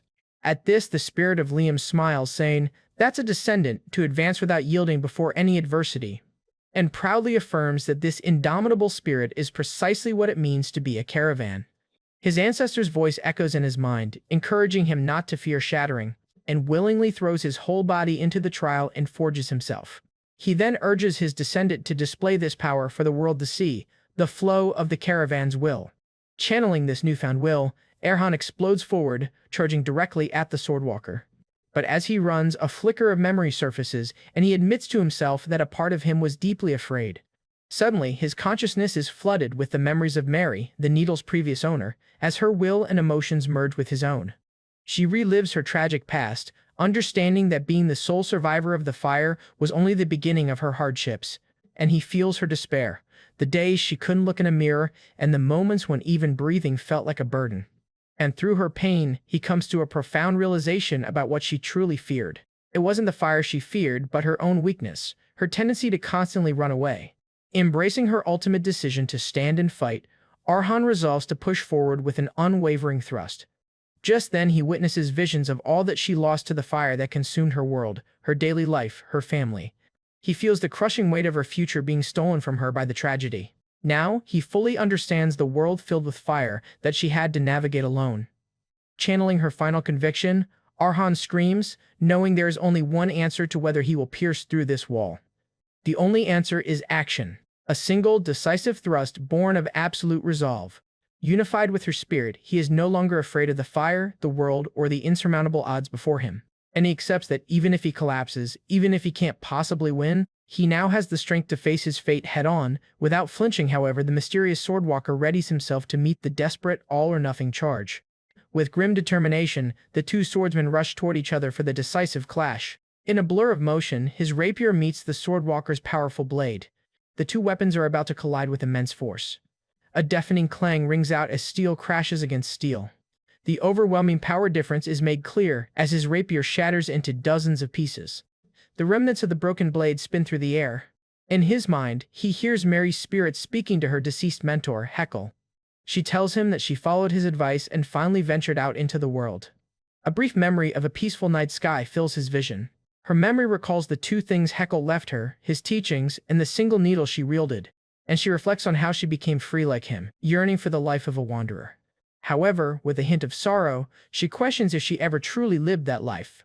She then remembers a harsh world, filled with monsters stronger than her, and walls that couldn't be overcome by will alone. But she still says Heckle, she can say that much. Until the very last moment of her life, there wasn't a single wall in her path. that she ever turned away from. She recalls her promise to Heckle that they would meet again in the flames, where she would finally tell him her story. With tears in her spiritual eyes, she begins her story to him. Heckle, I'm. The memory flashes to her running toward her master. And her final thought completes the sentence, a declaration that she is not afraid of the fire anymore. As her soul finds peace, a single final tear escapes, representing the release of all her past burdens. Having fully understood and empathized with her life and unwavering will, Arhan completes the final step as the digestion of the needle is complete. In the quiet aftermath of a desperate duel, embers from a campfire drift into the twilight sky. Arhan's eyes flicker open, the intensity of the recent battle slowly fading as consciousness returns. Lying on the ground, he groans, finally coming to his senses after being overwhelmed in the fight, and he realizes that he must have lost consciousness. As he sits up, he discovers the knight's robe draped over him, a gesture that only deepens the mystery of his opponent's motives. His gaze falls upon the shattered remains of his rapier, and he concludes that, in the end, he had failed to break through the man's defense. He picks up the broken hilt of the needle, his expression hardening with resolve despite his defeat. Just as despair threatens to set in, the spirit of his ancestor, Arhan Karavan, appears, telling him not to be disheartened, and reassures his descendant, proudly stating that his effort was a struggle worthy of the Caravan name. With a knowing grin, Liam teases him, asking if he has yet to notice the profound change that has occurred within him. His ancestor reveals the incredible upside to the defeat. The life-or-death struggle has caused Arhan to completely digest Mary's rapier, the needle. Arhan clenches his fist, marveling at his newfound flexibility, and senses now so sharp they rival a wild beast's. As he processes the change, he feels as if he has become a veteran mercenary who has lived his entire life on the battlefield. He thinks he now understands the master's intention in choosing the sword. It's not just for its strength and technique, and realizes that by consuming the sword, Liam wanted him to experience and inherit the entirety of Mary's life. The ultimate lesson was not about skill, but about absorbing the will to never give up, even in the face of immense trials. However, he has now fully assimilated Mary's indomitable spirit, the true power hidden within her weapon. He sighs, wryly asking his ancestor if it would have hurt to explain things more clearly from the start. But their conversation is cut short as the imposing figure of the Swordwalker suddenly appears before them. The knight calmly notes that Arhan has regained consciousness. Arhan jolts as the Swordwalker says he just went to fetch some drinking water. The knight smiles apologetically, remarking that it seems there are still misunderstandings between them. Despite his new strength, Arhan instinctively jumps into a defensive stance, brandishing the broken hilt as a last resort. Just then, Liam tries to de-escalate the situation, assuring Arhan that the man is not the kind to cause him harm. But Arhan remains tense and suspicious, and Liam concedes that given his descendants' past trauma, his caution is understandable. Even the knight acknowledges Arhan's hesitance, understanding that it can't be easy for him to lower his guard. As a gesture of goodwill, he offers to tell his own story first, hoping to earn the young man's trust. He promises to explain why he came to this desolate land and prove that he is not a threat. Arhan watches in confusion as the man begins to remove his outer garments, wondering what he is doing. At this, the knight asks for permission to formally introduce himself. He then reveals his name is Patel, a retired knight and a wanderer with nowhere left to go. A terminally ill patient on the verge of death. He explains that even high priests have confirmed his fate, giving him a month to live at most, and he is nothing more than a mere sick man waiting for his death. With his vulnerability laid bare, Patel simply asks if Arhan will please listen to his story. Once the tension subsided, the two of them sat down by the fire to talk. Arhan soon discovered that Patel, unlike his swordsmanship, was not very eloquent, often repeating himself and telling his story incoherently. Yet despite his rambling tale, he maintained a gentle, if awkward, smile. Arhan, however, perceived the clumsiness not as a flaw, but as unadorned sincerity, and began to piece together the knight's history. After being diagnosed with a terminal illness, Patel had left the knighthood he was loyal to and set out to find a quiet place to die. He then explained his decision wasn't for some grand reason, he simply didn't want to be a burden to his comrades in his final moments. His only wish was to spend the little time he had left quietly and on his own terms. Arhan listened intently, processing the tragic story of the man he had just fought for his life. Watching from the side, Liam's spirit senses Patel's aura, concluding that there is no falsehood in his words. And his senses confirm this, as he can feel the illness actively devouring Patel's mana heart. He then explains the grim reality. Once the corruption fully encroaches upon the mana heart, Patel's life will inevitably end. Having shared his story, Patel extends his hand toward Arhan and asks what he thinks of his proposal. Arhan stares at the outstretched hand, contemplating the knight's request to be his neighbor. Patel asks plainly whether his honesty alone is enough to qualify him as a neighbor in this empty land. Rising to his feet, Arhan acknowledges that sharing such a personal and painful story could not have been easy. He then firmly grasps Patel's hand, thanking him for his honesty and formally introducing himself as Arhan. As the last resident of this forgotten land, he smiles and officially welcomes Sir Patel to the neighborhood. Meanwhile, Liam's spirit looks on, arms crossed, silently observing his descendants' decision. The ancient Swordmaster seems to approve of the young man's judgment and compassion. Having found a guardian for his home, Arhan can now look towards the future. As his heart of steel glows brightly, Patel thanks him for the hospitality. With the matter settled, Liam declares that the time has finally come for Arhan to take the next step in his training. The old spirit thinks to himself that there is no place better suited for Arhan's growth than that place, a place of blood and battle. A few days later, Arhan and Liam set out on a journey, leaving the caravan lands behind. Arhan is sitting with a pensive Liam, finding his ancestor's plan hard to understand. Just then, he questions his ancestor, admitting that he had thought that after becoming a sword beginner, he would receive direct instruction in swordsmanship. Instead, Liam has suddenly insisted that they travel to a mysterious new location. Arhan points out that with Sir Patel now guarding the mansion, there is no need to worry about intruders anymore. Liam simply chides his descendant for still possessing the mindset of an ordinary person, and sternly reminds him that the caravan lineage is special, different from anyone else in the world. He then explains that for someone with the blood of steel, conventional training is secondary to the endless struggle that pushes the body to its absolute limits. His ancestor asserts that the true priorities for a caravan's growth are real combat and the digestion of new swords. With a grim smile, he promises that their destination is the perfect place for Arhan to find the growth he needs. At this, Arhan immediately grasps the nature of their destination, a stage for life-or-death duels, where only those who crave battle gather. Liam declares that back in his era, this legendary battleground was given a name. A vision of brutal combat flashes before Arhan's eyes, warriors clashing in a fight to the death. And he can hear the roar of a bloodthirsty crowd, hungry for a violent spectacle. The vision reveals a massive, Colosseum-like structure, built for glorious and deadly combat. Finally, Liam reveals their destination, a place where legends are forged and broken, the arena. Arhan and his ancestor Liam arrive at their destination, the renowned City of Steel, Firma. As a key city in the Iron Kingdom, its reputation is built on highly developed metallurgy, supplying equipment across the entire nation. The city is a bustling hub for warriors and adventurers, earning it the moniker, the Holy Land of the Sword. However, Liam reveals that the true driving force behind Firma's growth wasn't its forges, but something far more brutal. He points towards a massive coliseum, identifying it as the infamous and blood-soaked arena, and nostalgically remarks that while the arena has changed over time, the name itself still carries a powerful weight. Even he can still feel the palpable heat radiating from the stadium, a familiar sensation that reminds him of the countless struggles that once took place within its walls. He then recounts the various types of duels from his era, from beast versus beast fights, to humans being pitted against wild animals. There were even vicious species duels to decide the superiority between different races like elves and beastmen. But among all the brutal contests, Liam declares that the most violent of them all was the simple combat duel. These weren't mere spars, they were unforgiving brawls where survival was the only prize. Gladiators possessing a variety of techniques would be thrown into the ring to fight like beasts in the dirt, and the rules were simple and merciless. The victor claimed the loser's life and everything they owned as spoils of war. Liam grimly describes the arena of his time as a place of frenzied, bloody fights to the absolute death. Spectators, drunk on the smell of blood, would gamble and roar with excitement, fueling the madness in the pit below.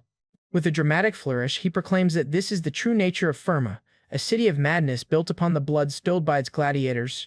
At this, Arhan says, "Certainly, if what my master says is true, then for growing one's power, there is no place better than this." And he sees the opportunity not only to gain combat experience, but also to devour the weapons of defeated gladiators. Liam, however, quickly tempers that enthusiasm, calling his descendants' plan far too simple-minded. He then reminds Arhan that if it were that easy, he would have already had him consume every weapon from the local trash heap to their family heirlooms. His ancestor gravely warns that blindly devouring swords is a path to ruin, as Arhan would soon be consumed by the jumbled memories within. If he isn't careful, he'll be overwhelmed by a storm of conflicting memories and ultimately lose his own identity. He then imparts a crucial lesson that will guide Arhan's growth: the sword must not control you. You should control the sword. Therefore, until Arhan learns to master this process on his own, he must strictly consume only the swords that Liam chooses for him. With the lecture over, the ancient spirit eagerly declares it's time to head into the hot place of struggle. 3 hours later, Arhan finds himself navigating the chaotic entrance to the now organized arena. A smiling receptionist says that since this is Arhan's first time, he will need to register first, who informs him he must get a medal issued before he can enter. Surrounded by intimidating, seasoned gladiators, Arhan is completely taken aback by this unexpected layer of bureaucracy. Confused and out of his element, he mutters to himself, "A medal? What the?" It seems Arhan isn't the only one out of the loop, as his ancient ancestor is just as baffled by the concept. Indeed, the legendary Swordmaster, founder of the Caravan line, is completely stumped by this modern development. Liam insists that such a system never existed in his day, leaving both him and a flustered Arhan at a loss. However, the receptionist tells the confused young man to get back in line. These medals, it turns out, are the arena's official ranking system, an indicator of a gladiator's fame, status, and martial power. This new, structured system has a clear hierarchy of classes, starting from the very top. The ranks descend from the prestigious black, white, and platinum medals down to the more common gold and silver. As a complete newcomer with no record, Arhan naturally receives the lowest possible rank, a simple bronze medal. He stares blankly at his less than impressive medal, while Liam observes that a lot has certainly changed over the years. When Arhan says, "Quite unlike your sentiment from a few hours ago," Master Liam defensively retorts that the arena's atmosphere wasn't always so tame and organized. He fondly recalls his era, where anyone, from a helpless scholar to a massive barbarian, was simply shoved into the ring to fight for their life. As they walk, Liam grumbles about the preposterous idea of weight classes, while Arhan correctly deduces it's all been commercialized. Our protagonist reasons that the old way was unsustainable. Endless death matches would deplete the gladiator pool and bore the gambling spectators. And he concludes that for the sake of entertainment and profit, it's better business to match novices against novices and experts against experts. Looking at a posted fight schedule, he accepts that, for better or worse, the times have simply changed. He then reluctantly admits that because of these changes, the arena has transformed from a bloody pit into a symbolic landmark that draws in tourists. He concedes that this shift, however distasteful, was a successful change that allowed the metropolis of Firma to flourish. Walking on, he mentions another new development, an unspoken rule among gladiators that you generally don't take the loser's life. Liam scoffs that while a loser won't be left in one piece, this new civilized approach is a far cry from the lethal brawls of his time. However, he stops complaining as an idea strikes him, admitting this new system might actually be fortunate for Arhan, and explains that a confrontation with an equal enemy will provide good experience and teach a different lesson than his previous, overwhelming fights. Until his first match, Liam suggests they browse the local smithies, noting the quality will be far superior to what Arhan is used to. He suddenly halts mid-sentence, remembering that Arhan's current sword is prone to breaking and that they should prepare spares. But before he can finish his thought, his keen senses are drawn to something else nearby. Turning to his descendant, the ancient spirit asks Arhan just what it is they're looking at. Arhan, completely oblivious to what has caught Liam's attention, looks back at him in confusion. Following his ancestor's gaze, Arhan's eyes widen as he finally sees the source of his curiosity.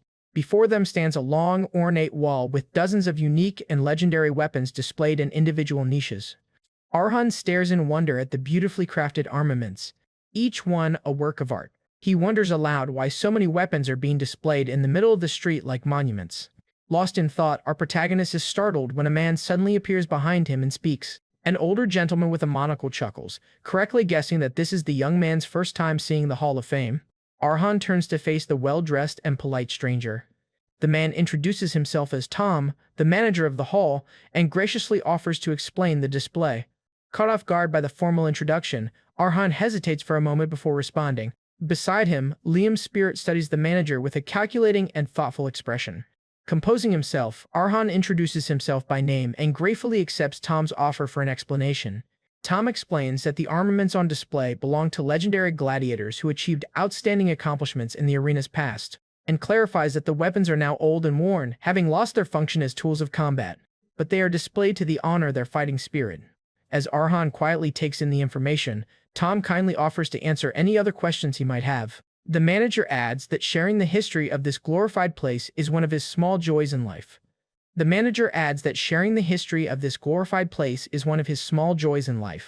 Just then, Liam's voice echoes in Arhan's mind, giving him a very specific instruction.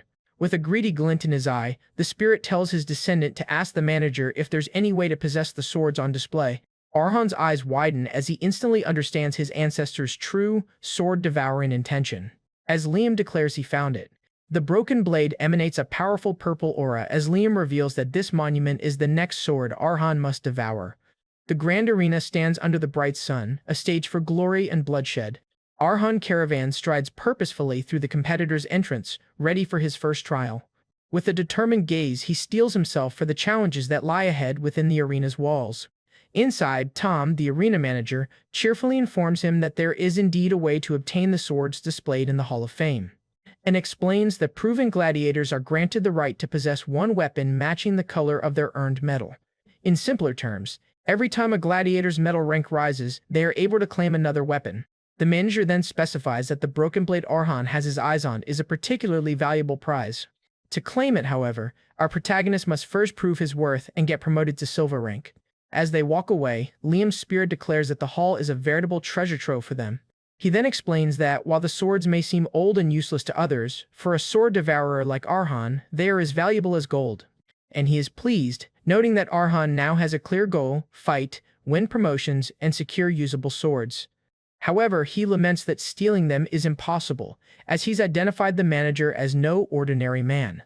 When Arhan questions this, having only seen a kind old gentleman, Liam explains that the power gap between them is simply too vast for him to sense. He then reveals the truth he perceived with his sharpened senses. The manager, Tom, is a mighty sword expert capable of cladding himself in an absolute defense of mana. Arhan is utterly shocked to learn that the friendly manager is a warrior just one step below the rank of Swordmaster. However, Liam simply dismisses his surprise, chalking it up to the common eccentricity of those who reach such a high realm of power. He even jokes that they'll have to put their robbery plans on hold, much to his descendants' disbelief. As they continue on, Liam notes that despite the arena's changes, one core tradition has remained the same. It's a long-standing tradition for fighters to cover their faces, escaping their identities to fight purely as gladiators. Arhan finds merit in this, realizing that anonymity will allow him to fight without hesitation. By facing opponents only as a gladiator, he can be free from the personal burdens that might otherwise hold him back. Before the match, a hooded official approaches and asks what alias he will be using in the arena, and explains that no one uses their real name, as outside identities only become a hindrance to a gladiator.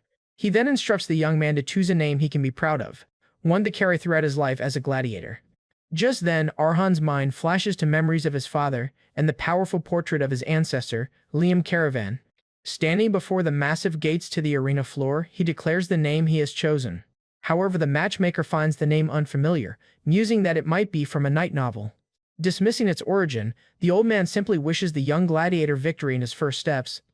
And so, stepping into the light of the stadium, Arhan announces his chosen alias, Liam. Now masked, he prepares to fight not as himself, but under the weight and honor of his ancestor's name. He finds himself in the vast, intimidating expanse of the combat arena. Since he's in the lowest bronze rank, the only spectators are a handful of petty gamblers. These initial matches are nothing more than filler to pass the time between the major events. And therefore, what fills the stadium at this time is not enthusiastic cheers or applause. Instead, he is met with a barrage of terrible boos and harsh criticism from the bored crowd. The gamblers shout angrily, demanding the fight get started and finished quickly. And they heckle him, calling him a beanpole and telling him to just die if he's going to be weak and boring. Observing the scene, Liam remarks that this contempt for the weak is a fitting display for a kingdom where only the strong rule. When his ancestor asks if he's intimidated, Arhan defiantly states he isn't, a mindset Liam approves of. Liam then delivers a heavy reminder to his young descendant. By taking his name, Arhan is now shouldering the entire history and honor of the Karavan family. With a chilling resolve, our protagonist accepts the burden, determined to win no matter what. His opponent, a hulking brute named Temur, takes his place in the center of the arena. Just then, the arena announcer begins his introductions, eager to hype up what he calls a shabby fight. He points to Arhan, mocking him as a rookie among rookies with nothing to show for himself, and then formally introduces the greenhorn gladiator making his arena debut, Liam. After that, he turns his attention to the other fighter, a man who has brutally killed every gladiator he's faced. The announcer bellows the name of the man with 3 consecutive wins. The giant gladiator, Temur. Temur flashes a cruel, confident grin, ready for his next victim. With both fighters ready, the announcer dedicates the sacred match to the goddess Lepri. Temur scoffs at his opponent's name, calling Liam a stupid name for a kid. Finding the name so weak and unimpressive, he decides it would be a waste to even use his sword on someone like Arhan. Just then, he steps forward to make a humiliating proposal to his much smaller opponent. Temur tells him to take off his mask, drop his sword, and dance to the beat of his clapping. If he complies, Temur promises that out of special generosity, he will preserve his slender neck. At this, Arhan mentions the unspoken rule against killing, but his opponent just laughs at his naive belief. Temur roars that he doesn't care about rules, boasting that he was raised where men who lose are always killed. And he proudly admits that's exactly what he did to his 3 previous opponents. With a chilling grin, he specifies that he snapped their necks with his own 2 hands. When asked why he goes so far, Temur reveals his brutal philosophy. He kills because it's the winner's rightful privilege and, more importantly, the best entertainment. However, he deems Arhan too insignificant to provide any enjoyment from being killed, and he cruelly tells the young man to shake his girl-like body to at least make the audience laugh so the fight isn't a total bore. This public humiliation, Temur declares, will be the price for his life. The announcer loves the pre-match tension, excitedly declaring that the spectacle might become interesting after all. He then officially calls for both gladiators to take their positions. As Temur raises his greatsword, the match is set to begin immediately. But before the fight can start, Arhan interrupts, stating that he also has a proposal. Fixing his gaze on Temur, he quietly demands that his opponent take back the mockery of the name Liam. In return for this apology, he offers a chilling promise. He will grant Temur a comfortable death. At this, Temur is momentarily stunned into silence by the rookie's audacious threat. His shock quickly turns to amusement as a smirk spreads across his face. Then he bursts into laughter, sarcastically mocking the threat and pretending to be scared. The onlooking gamblers jeer, wondering if the kid read his lines from some third-rate night novel. The crowd taunts him relentlessly, cruelly asking if Liam was the name of his dead father. Temur, enjoying the crowd's energy, tells Arhan that now it'll be hard for him to go easy. However, he offers one final chance for his opponent to listen obediently and accept his humiliating terms. As he speaks, his eyes gleam with sadistic anticipation, drool dripping from his sneer. But before Temur can finish his threat, Arhan explodes into motion, slicing the giant's hand and drawing first blood. With blood spraying, he coldly repeats his ultimatum one last time and demands that he apologize for insulting his name. His eyes blaze with deadly intent as he finishes his sentence, "If you want to die comfortably." Temur, trembling with rage at the rookie's sheer audacity, can barely stammer out a response. He finally explodes, lunging forward with his massive sword while screaming, "You bastard!" However, Arhan meets the devastating, ground-shattering attack head-on, effortlessly parrying the massive blade. Sliding back from the force, he holds his ground, having completely nullified the powerful blow. Temur is left stunned and straining, having put all his strength into an attack that was so casually blocked. The force of the impact is so great that his own hand begins to bleed from the reverberation. He lets out a roar of pain and frustration as his hand throbs from the injury. Meanwhile, the once jeering crowd can only look on in stunned silence, completely baffled by this turn of events. A wave of shock and awe spreads through the arena as the rookie defies all expectations. Breathing heavily, Temur wonders what in the world is going on. And he remembers how just moments ago, the boy was trembling, looking like a complete amateur. However, he can't comprehend how that same boy is now fighting back with such skill. Then, the horrifying truth dawns on him. The rookie was acting weak on purpose to lure him in. A menacing silhouette of his opponent now stands before him, the boy's entire demeanor having changed. Arhan reveals his ruse, coolly asking if it's cowardly to exploit an opening he created by lowering his opponent's guard. Temur realizes with a jolt that Arhan is throwing his own words back in his face. This is not child's play. Gritting his teeth in a snarl of pure fury, the gladiator is pushed past his breaking point. He curses the boy as a sneaky bastard, his grip tightening on his greatsword for another attack. Driven by rage, he unleashes a wild flurry of attacks, screaming that he'll kill him. But Arhan is a completely different fighter now, elegantly dodging every desperate swing. At this, Temur can only curse in frustration as none of his powerful attacks can even touch him. He watches in disbelief as the rookie evades his blade again and again. Every dodge is perfect, avoiding the lethal swings by a paper-thin margin. His movements are so precise that Temur feels like he's fighting a phantom. Panting for breath, the veteran gladiator stares at him, wondering what kind of monster he truly is. In his terrified imagination, Arhan transforms into a giant, unhittable serpent, and he is the helpless prey. Just then, Arhan dashes forward to attack the Temur. After closing the distance instantly, he slides beside him, creating an opening for attack, and prepares his rapier for the fatal blow. landing a brutal, precise strike on the gladiator's leg and snapping the bone. Temur can only grunt in agony as a sharp pain shoots up his leg. To avoid further damage, Temur swings his sword, but our guy dodges it by creating distance from him.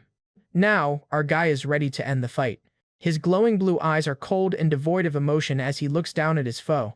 Helpless and defeated, Temur kneels, gasping for breath, and collapses to the ground, his leg unable to support him after being fatally wounded. Even he is now unable to hold his sword, which falls to the ground. The crippled gladiator is utterly defeated. Arhan walks calmly towards the fallen warrior, his victory now certain. Looming over his beaten foe, he declares that he'll make him another offer, and cruelly throws his own words back at him, ordering him to take off his ridiculous helmet and dance to his clapping. With a chillingly empty expression, he makes his humiliating demand, dance for him. As the spirit of his ancestor and the announcer watch, Arhan promises to spare the gladiator's useless head if he complies. Terrified and broken, Temur can only recoil in fear from the boy's cold proposition. He stammers, completely at a loss for words, at the sheer humiliation of the offer. Finally, he seems to accept, begging for just a moment to catch his breath, and pretends he can't breathe while planning his next move, as he tries to pick up a stone from the ground to attack. But without a moment's hesitation, our guy brutally impales his hand, pinning it to the ground as well. As Temur notices his hand, his eyes bulge as he is overwhelmed by excruciating pain. Leaning in close, Arhan whispers for him to choose his next move carefully, and gives his final ultimatum: there won't be any more offers, leaving the gladiator paralyzed with the fear of imminent death. The two remain in the silent arena, one a triumphant victor and the other a broken man. At last, Temur relents completely, apologizing for insulting Arhan's name and pathetically begging for his life. In the stands, the spectators stare at each other, unable to believe what they've just witnessed. A stunned silence hangs over the entire crowd. Suddenly, that silence is shattered by an explosion of cheers and excitement. The audience goes wild, praising the amazing rookie and celebrating the money they won betting on the underdog. Now firm believers, the spectators excitedly ask for the name of the new gladiator they plan to bet on. The announcer proudly declares the victor's name, the little gladiator, Liam. As Arhan walks out of the arena, the stadium echoes with the thunderous chant of his new name, Liam. Watching from his seat, the manager Tom admits he felt the boy was extraordinary from the start. And he's pleased, realizing he's just formed a connection with a very promising and popular new gladiator. However, his expression turns serious as he notes that excessive attention in the arena is often dangerous. His gaze drifts up to the private boxes where shadowy figures watch the proceedings. Therefore, he grimly concludes that for a rising star, unwanted attention from the wrong people can be like poison. Some days pass under a calm, clear sky. A few days after his spectacular debut, Arhan is back at the arena. He is approached by arena staff and looks up, surprised by their proposition. The receptionist cheerfully confirms what she just told the disbelieving Arhan. She explains that because the arena evaluated his performance so highly, they are making him an unprecedented offer. He is given a rare opportunity to bypass the lower ranks entirely and fight in a silver rank promotion match. In the 2 days since his debut match against Temur, Arhan reflects that he has fought 3 more times. In those 3 matches, he has won them all, quickly climbing the ranks. But he questions the arena receptionist, asking if her special offer is purely out of goodwill for his performance. Glancing at his ancestor spirit, he feels that something about the offer is very wrong, and Liam's spiritual presence silently confirms his descendant's suspicions. Just then, the receptionist explains that the condition for promotion is simple. He just has to duel a contestant of the arena's choosing. She even emphasizes that he doesn't need to fight hard, piquing his curiosity. The victory condition, she explains, is simply to endure for 3 minutes after the match starts. She then adds a bit of pressure, remarking on how rare and special this opportunity is. She explains that the perks of becoming a silver rank fighter include facing incomparably stronger opponents and receiving much higher match fees, all for just surviving for 3 minutes. She concludes her tempting offer, asking Mr. Liam for his decision. Yet, a sinister glint in her smile reveals the offer is not as good as it sounds. After that, she leans in, pressing the deal by asking if he truly realizes what a tremendous opportunity he's being given. Liam's spirit immediately identifies this scheme as rookie stomping, an old, cruel tradition from the arena's past. He then explains that it's a procedure designed to publicly break cunning and efficient rookies like him. The whole point is a special event for the cruel entertainment of the audience, who delight in watching promising newcomers get crushed. By luring a rookie with the bait of promotion against an unbeatable foe, it becomes a public spectacle of them being toyed with. He grimly concludes that it isn't a match, it's a public execution. Because of that, he advises his descendant that if he wishes to avoid humiliation, he should refuse the offer, as a proper promotion will come eventually. He then asks what his decision will be. But with unwavering resolve, Arhan believes the answer is obvious. And he accepts the challenge, declaring he will gladly go against whoever the opponent is. 2 days later, the arena sends a wax-sealed letter officially notifying him of his promotion match opponent. His opponent's alias is the Black Bride, an undefeated silver-rank fighter from a prestigious academy, but most alarmingly, she is also a powerhouse swordwalker. The academy she hails from is the most premier institution for swordsmen, where a diploma alone is enough to earn the rank of knight. This means he is facing an opponent who is overwhelmingly superior to him in every conceivable way. After doing some research, our guy tells Liam that the Black Bride is notorious for her overwhelming skill. Worse still, it's said that every single opponent she has faced has been rendered unable to recover from their injuries. Liam scoffs, realizing the arena management is so determined to make an example of him that even surviving for 3 minutes seems impossible. He struggles to recall the modern slang for such a dire situation. Then, much to Arhan's annoyance, his ancestor declares, "They say you're screwed."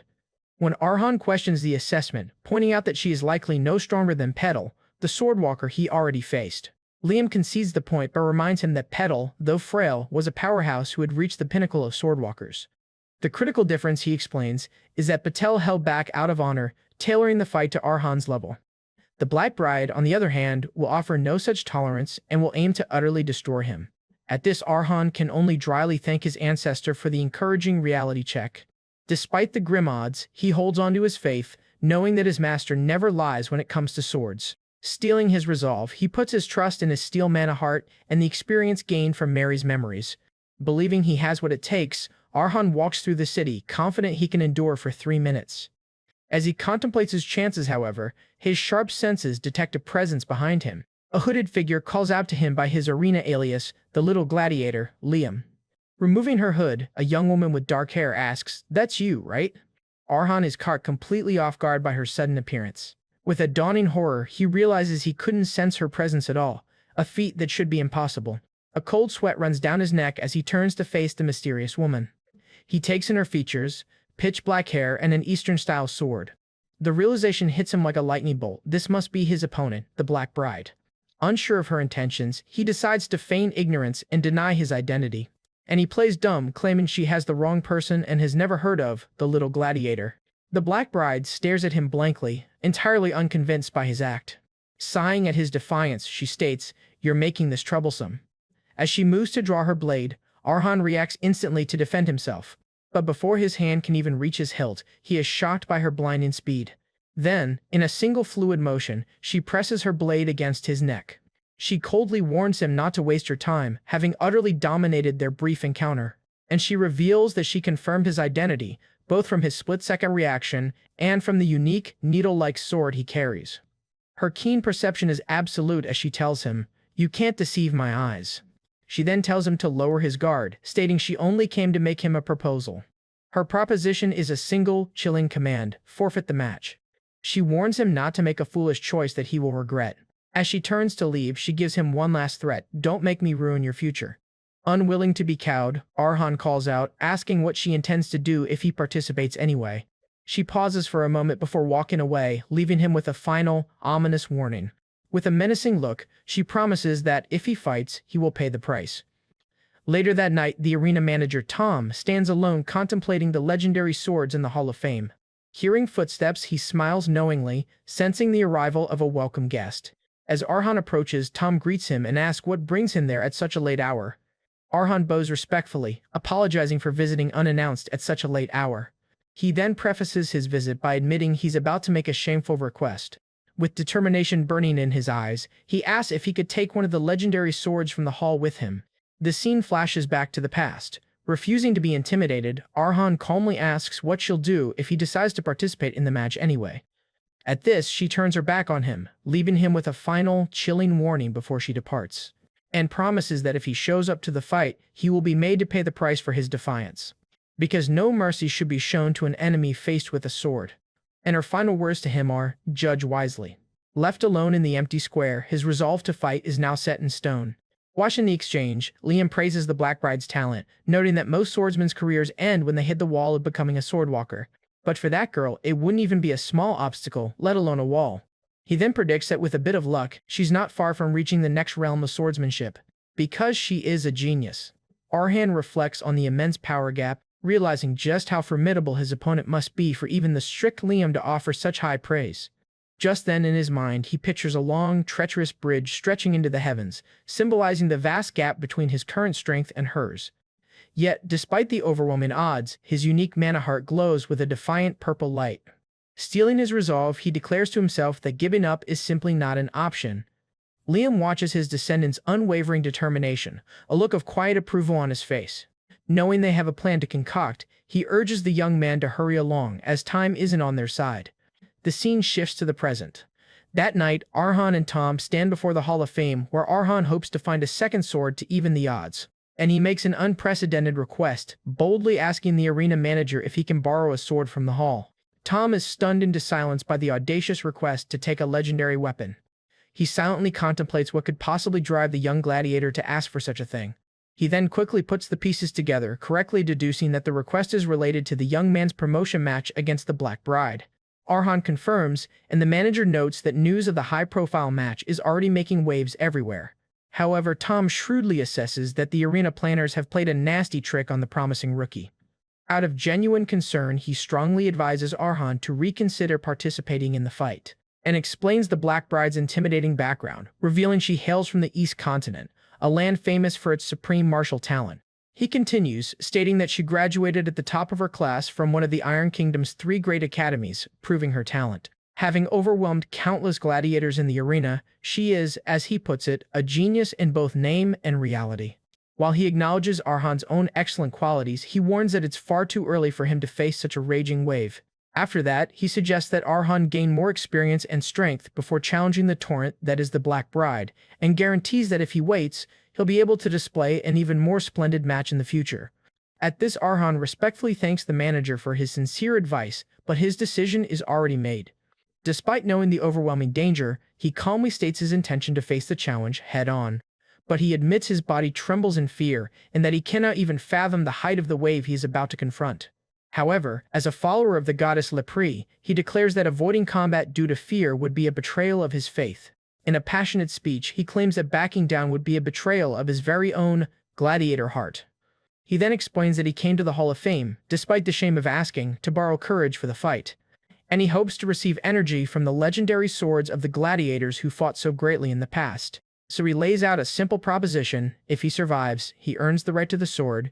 If he dies, Tom can simply retrieve it. He humbly concludes, telling the manager to simply shake his head if the request is too much trouble.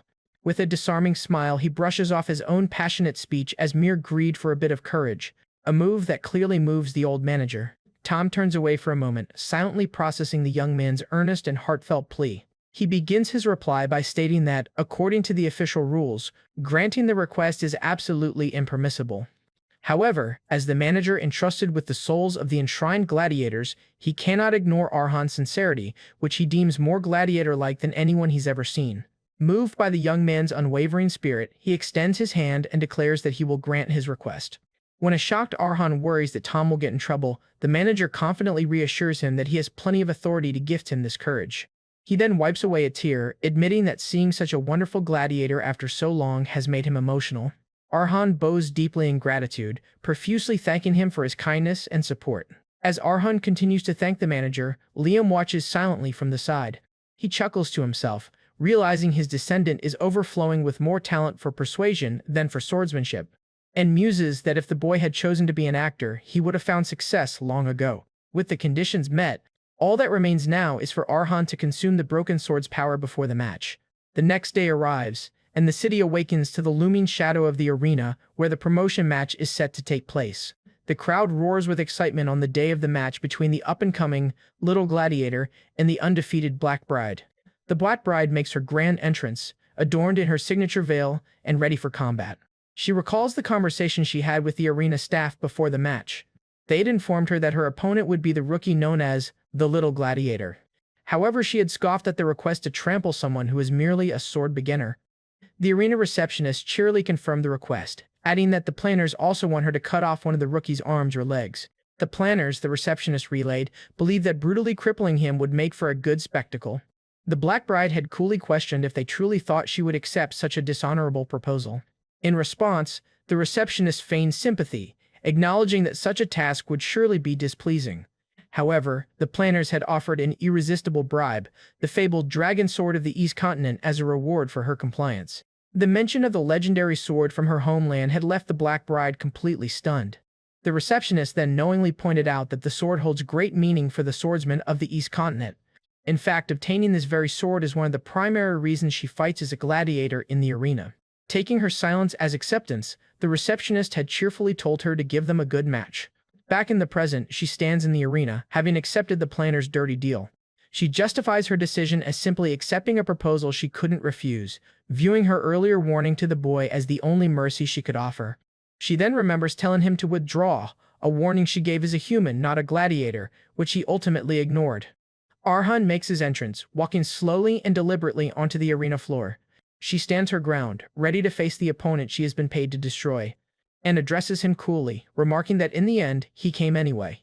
Our guy approaches, now blindfolded and wielding the broken sword he was given. The Black Bride unsheathes her sword, her eyes flashing with menace as she warns him that what happens next is his own fault. Her eye glints with killing intent as she prepares to strike. But suddenly, an explosive wave of terrifying red energy erupts from Arhan, catching her completely off guard. She is shocked by the sudden, overwhelming pressure emanating from the supposed rookie. As she's confronted by the immense, terrible smell of blood as a demonic visage forms in the air behind him. Because of that, she stares in disbelief, wondering how such a terrifying aura could possibly come from that boy. Channeling the power of the consumed sword, Arhan's single visible eye glows with an eerie purple light. Speaking with a voice not his own, he introduces himself as a resident of the Free City crowd. He fully embodies the spirit of the sword's previous owner, a freedom fighter who willingly stained himself with blood to reclaim freedom.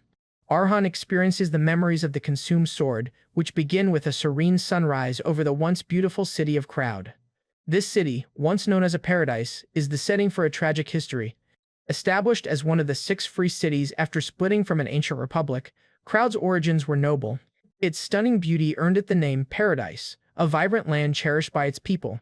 However, the freedom fighter's memory clarifies that this idyllic past is long gone, and the present-day Crowd is a city where all hope has vanished.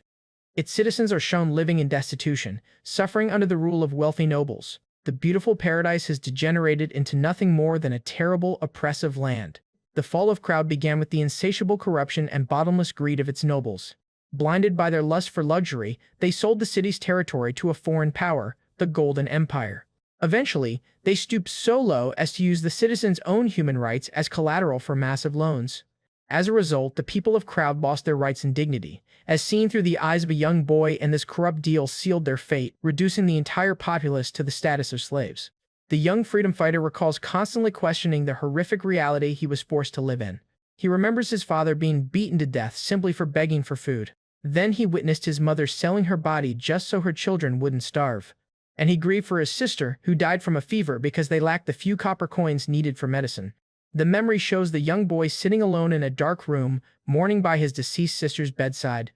Overwhelmed by loss, he desperately questions why his people are forced to live such a miserable existence.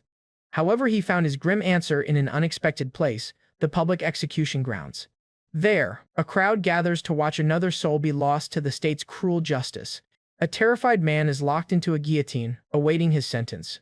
His charge was assault. A drunken tourist had tormented him until he could no longer endure the abuse. In a moment of desperation, the citizen chose to resist his tormentor. While bloodshed was common, an outsider becoming the victim was an unprecedented crime in the city. So, to appease the great powers and make an example of him, Crowd's rulers ordered a public execution. The guillotine falls, a brutal display of power meant to quell any thoughts of rebellion. Despite the clear injustice, the watching citizens felt no sympathy for their executed neighbor. They remained silent, fearing that any protest would only bring harsher violence down upon them. But the next day, an eerie silence fell over the streets of Crowd. There were no screams of protest or grief. For days, the city remained unnervingly peaceful and quiet. This unfamiliar, heavy silence continued to hang over the once vibrant city. The reason for the silence was simple, yet profound. The outsiders, who had previously seen the citizens as mere slaves, were now looking at them differently. That single act of resistance had planted a seed of fear in their oppressors' eyes. Now, the people of Crowd appeared to be dangerous beings, capable of fighting back. This newfound fear showed that the citizens were not toothless, they were hiding sharp fangs. Therefore, the young freedom fighter realized that they had the power to change their fate and break the shackles that bound them. Even he realized that, by standing by and doing nothing, they were all accomplices to the violence and despair in their city. Their single unifying charge was the sin of not resisting. While the corrupt nobles toast to their wealth, the freedom fighter accepts that freedom has a price, and concludes that for change to occur, someone must be willing to spill blood and be stained by it. Watching the decadent party from a rooftop, he decides that he will willingly become that someone. He takes up his blade to fight for the freedom that belonged to everyone and to atone for their collective inaction. Under the full moon, he fully embraces his new path as an assassin, and he fights not just for freedom or atonement, but for the lost paradise that Crowd once was. As the memory of the freedom fighter's resolve fades, Arhan finds himself back in the arena clutching the assassin's dagger. Just then, the announcer kicks off the duel between the Black Bride and the little gladiator, Arhan. With a roar from the crowd, the announcer declares the match has begun. The Black Bride observes her opponent, sensing a dramatic shift in his aura, and recalls that he initially had the air of a simple mercenary, but now he stands before her completely changed. She now sees someone who has been stained with blood in the shadows. In her eyes, Arhan is no longer a rookie gladiator, but a deadly assassin. She is momentarily taken aback by this sudden transformation. Shaking off her confusion, she resolves that while the situation is difficult to understand, ultimately, nothing has changed. Just then, she dashes forward to strike. Confident in her attack, the Black Bride believes Arhan won't be able to react. But Arhan, channeling the assassin's reflexes, meets her blade head-on. With newfound agility, he slips past her guard and effortlessly dodges her sword, a feat that should have been far beyond his capabilities. The Black Bride is stunned, unable to comprehend how he dodged an attack that was impossible to avoid, because she knows that with his previous movements and reactions, he shouldn't have even been able to respond. Arhan gracefully lands, his movements precise and controlled like a seasoned killer. She realizes with a jolt that she is facing a completely different person. Arhan smirks as he readies himself to attack her. He tightens his grip on his sword, preparing for a true battle. As he attacks, his speed and ferocity completely catching her off guard. To deflect the attack, she also swings her sword. As the swords clash, the force of their exchange sends sparks flying across the stage. However, the Black Bride recognizes that his breathing and movements now belong entirely to someone else. Staring at him as he leaps for the attack, the utterly bewildered Black Bride demands, "Who on earth are you?" The battle between Arhan and the Black Bride begins, with he launching the first swift attack. But she swiftly dodges it. He then launches a flurry of attacks. As she easily dodges them, she notes that fighting him feels like taking on an assassin and a mercenary at the same time. And while she acknowledges his relentless and unpredictable stances, she ultimately dismisses him as a mere beginner. His varied fighting style makes him hard to read, adding a level of extreme unpredictability to his moves. However, as his blade nears, she realizes with a shock that he has long surpassed the level of a beginner. As she deflects the attack with her sword, a spark erupts in reaction. He, however, remains unfazed, glaring back at his opponent with cold determination. The impact of the blow leaves a smoking scar. Surrounded by a menacing red aura, she dismisses his tenacity as nothing more than foolhardiness. Suddenly, a flash of bloodlust from the consumed sword overwhelms Arhan's senses. Just then, he leaps back as the assassin's memories start to take control. The Black Bride calmly prepares for his assault, challenging him to show her more of his hidden cards. The whole arena ground is filled with the roars of the audience because of the fierce match. One spectator shouts in disbelief that a low-ranked bronze gladiator is putting up such an incredible fight against the Black Bride. Another fan who bet his entire fortune on Arhan screams in vindication, his gamble paying off spectacularly. In the stands, the crowd buzzes with the possibility of an upset, though some remain confident in the undefeated Black Bride. A fan yells out, urging the little gladiators not to have a boring death, encapsulating the arena's thirst for a good show. Inside his own mind, he desperately fights to control the assassin's overwhelming killing intent. He's assaulted by a killing intent so cold it could freeze the very soul. The phantom scent of blood fills his senses, seeming to blanket the entire arena, and he realizes that he's seeing the world through the eyes of Fang's old master, the assassin of Crowd. Liam's spirit appears before him, explaining that he is experiencing the lives of both the mercenary swordswoman and the assassin. His ancestor notes that both of their swords were forged in the crucible of battle against enemies far stronger than themselves. He then calls them swords of struggle, and worries that accepting an assassin's brutal life may be too overwhelming for a novice like Arhan. Therefore, his ancestor's spirit delivers a stark warning: do not be consumed. Liam instructs him that he must fully understand and accept the assassin's life to make that power his own.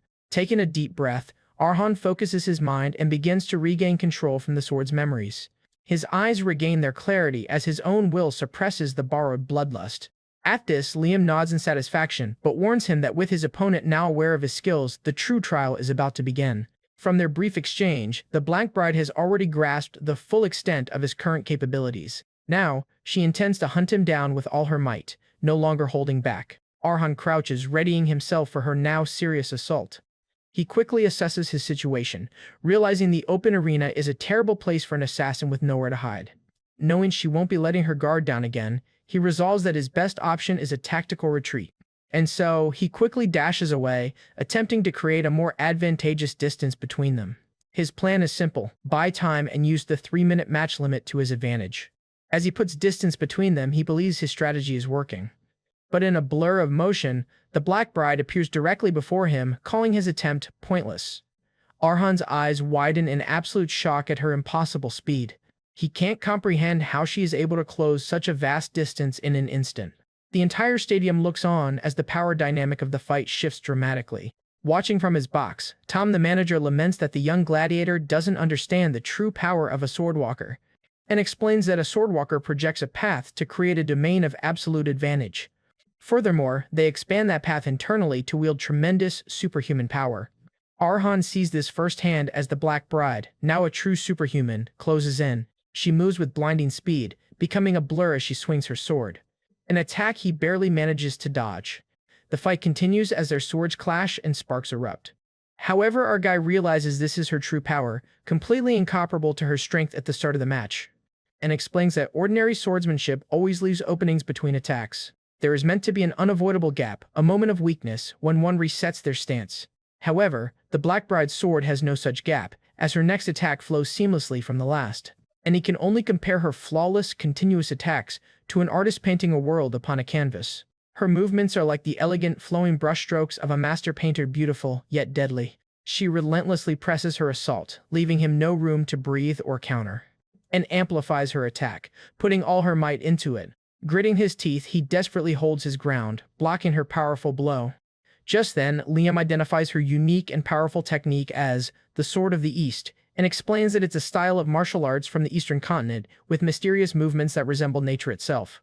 Her elegant footwork and delicate sword trajectories are core components of this style. All of her movements, Liam elaborates, connect into a single, flowing motion that draws beautiful curves. But her graceful style can also shift in an instant, crashing down with the force of a powerful wave. Liam warns that the very moment her beautiful flowing movements finally stop. Therefore, Arhan's eyes lock onto a single, momentary opening in her perfect form, is the instant she will deliver the final, decisive blow. In that one critical moment, he seizes his only chance, declaring, "Caught you." But just then, the memories of the assassin's sword reveal his past, fighting for freedom in a city that had turned into a rotting mire. His was a life dedicated to reclaiming his people's freedom, even if it meant staining his own hands with blood. The assassin was constantly hunted, living every moment with death just a breath away. He waged a one-man war against the corrupt bureaucrats who had ruined his home. To survive, he shouldered the heavy burden of constantly running and hiding. He ran and ran, never finding a moment's peace. However, his luck eventually ran out when he found himself cornered. There, the assassin learned a hard lesson: running doesn't always lead to an escape route, and he was confronted by a powerful enforcer, an opponent he knew he couldn't possibly defeat. This undeniable powerhouse stood before him, emanating an aura of pure strength. His attack was a whirlwind of motion, seemingly impossible to escape. In that moment, the assassin instinctively knew his life had reached its end. As the final, lethal blow descended upon him, his fate seemed sealed. But then, in the path of the attack, he noticed a tiny, almost imperceptible circle. This strange circle felt oddly familiar, a flicker of recognition in the face of death. It reminded him of the twisted back alleys of his city, the secret paths that had always let him escape overwhelming violence. Using his unique street smarts, he kicked the wall and leapt, evading the strike. And the attacker's sword got stuck in the wall. He then stood on the attacker's sword that was pinned into the wall. Using the wall for leverage, he spun his knife. He decided to give this life-saving phenomenon a fitting name: And as the enforcer realized his mistake, the assassin prepared to strike. He called it an opening. Back in the present, Arhan dodges the powerful attack and slashes her. As he passes by her side, the assassin's memory reveals his unique talent for turning the tables. He acknowledged that his talent wasn't that of a noble warrior, but the raw instinct of a gutter rat, a nickname his brothers gave him. In the art of pure survival, the freedom fighter was a true genius. However, the Black Bride is astonished, realizing that Arhan has somehow pierced her perfect path and escaped in a split second. But what will he do now? He internally admits that his opponent is overwhelmingly powerful, more so than anyone he has ever faced. Even he understands that while the assassin fought strong foes, the Black Bride is on an entirely different level. In their brief exchange, she not only dodged a fatal blow but also managed to land a powerful counterattack. As a result, he feels like his ribs will break even if he moves just a little in this state. Let alone using the assassin's techniques or the mercenary's arts, even creating distance is impossible. As the last sliver of hope vanishes, he knows the wise and logical choice would be to forfeit the match. Spectators, including his friend Kun, can only watch in dismay, expecting him to surrender. He reasons that by forfeiting, he can save his life and get another chance at promotion later. However, as he grips the hilt of his broken sword, his resolve hardens. Just then he reminds himself of his identity. I am a caravan. Recalling his family's pride and his ancestors' teachings, he decides that the weak option to forfeit simply doesn't exist for him. The arena announcer is beside himself, shocked that a mere bronze not only wounded the undefeated queen but is going to continue fighting. He realizes this is no longer a simple rookie stomping or an execution ceremony. With gleaming eyes, the announcer understands he is witnessing the birth of a star.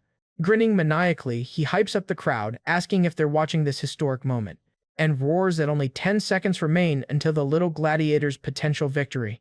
The final countdown begins, just 10 seconds left in the match. The two gladiators face each other, ready for one final desperate clash. Watching from above, Liam's spirit reflects on his descendant's incredible performance. He calmly poses a question to himself: what is a genius? As the Black Bride launches her attack, Liam's thoughts drift.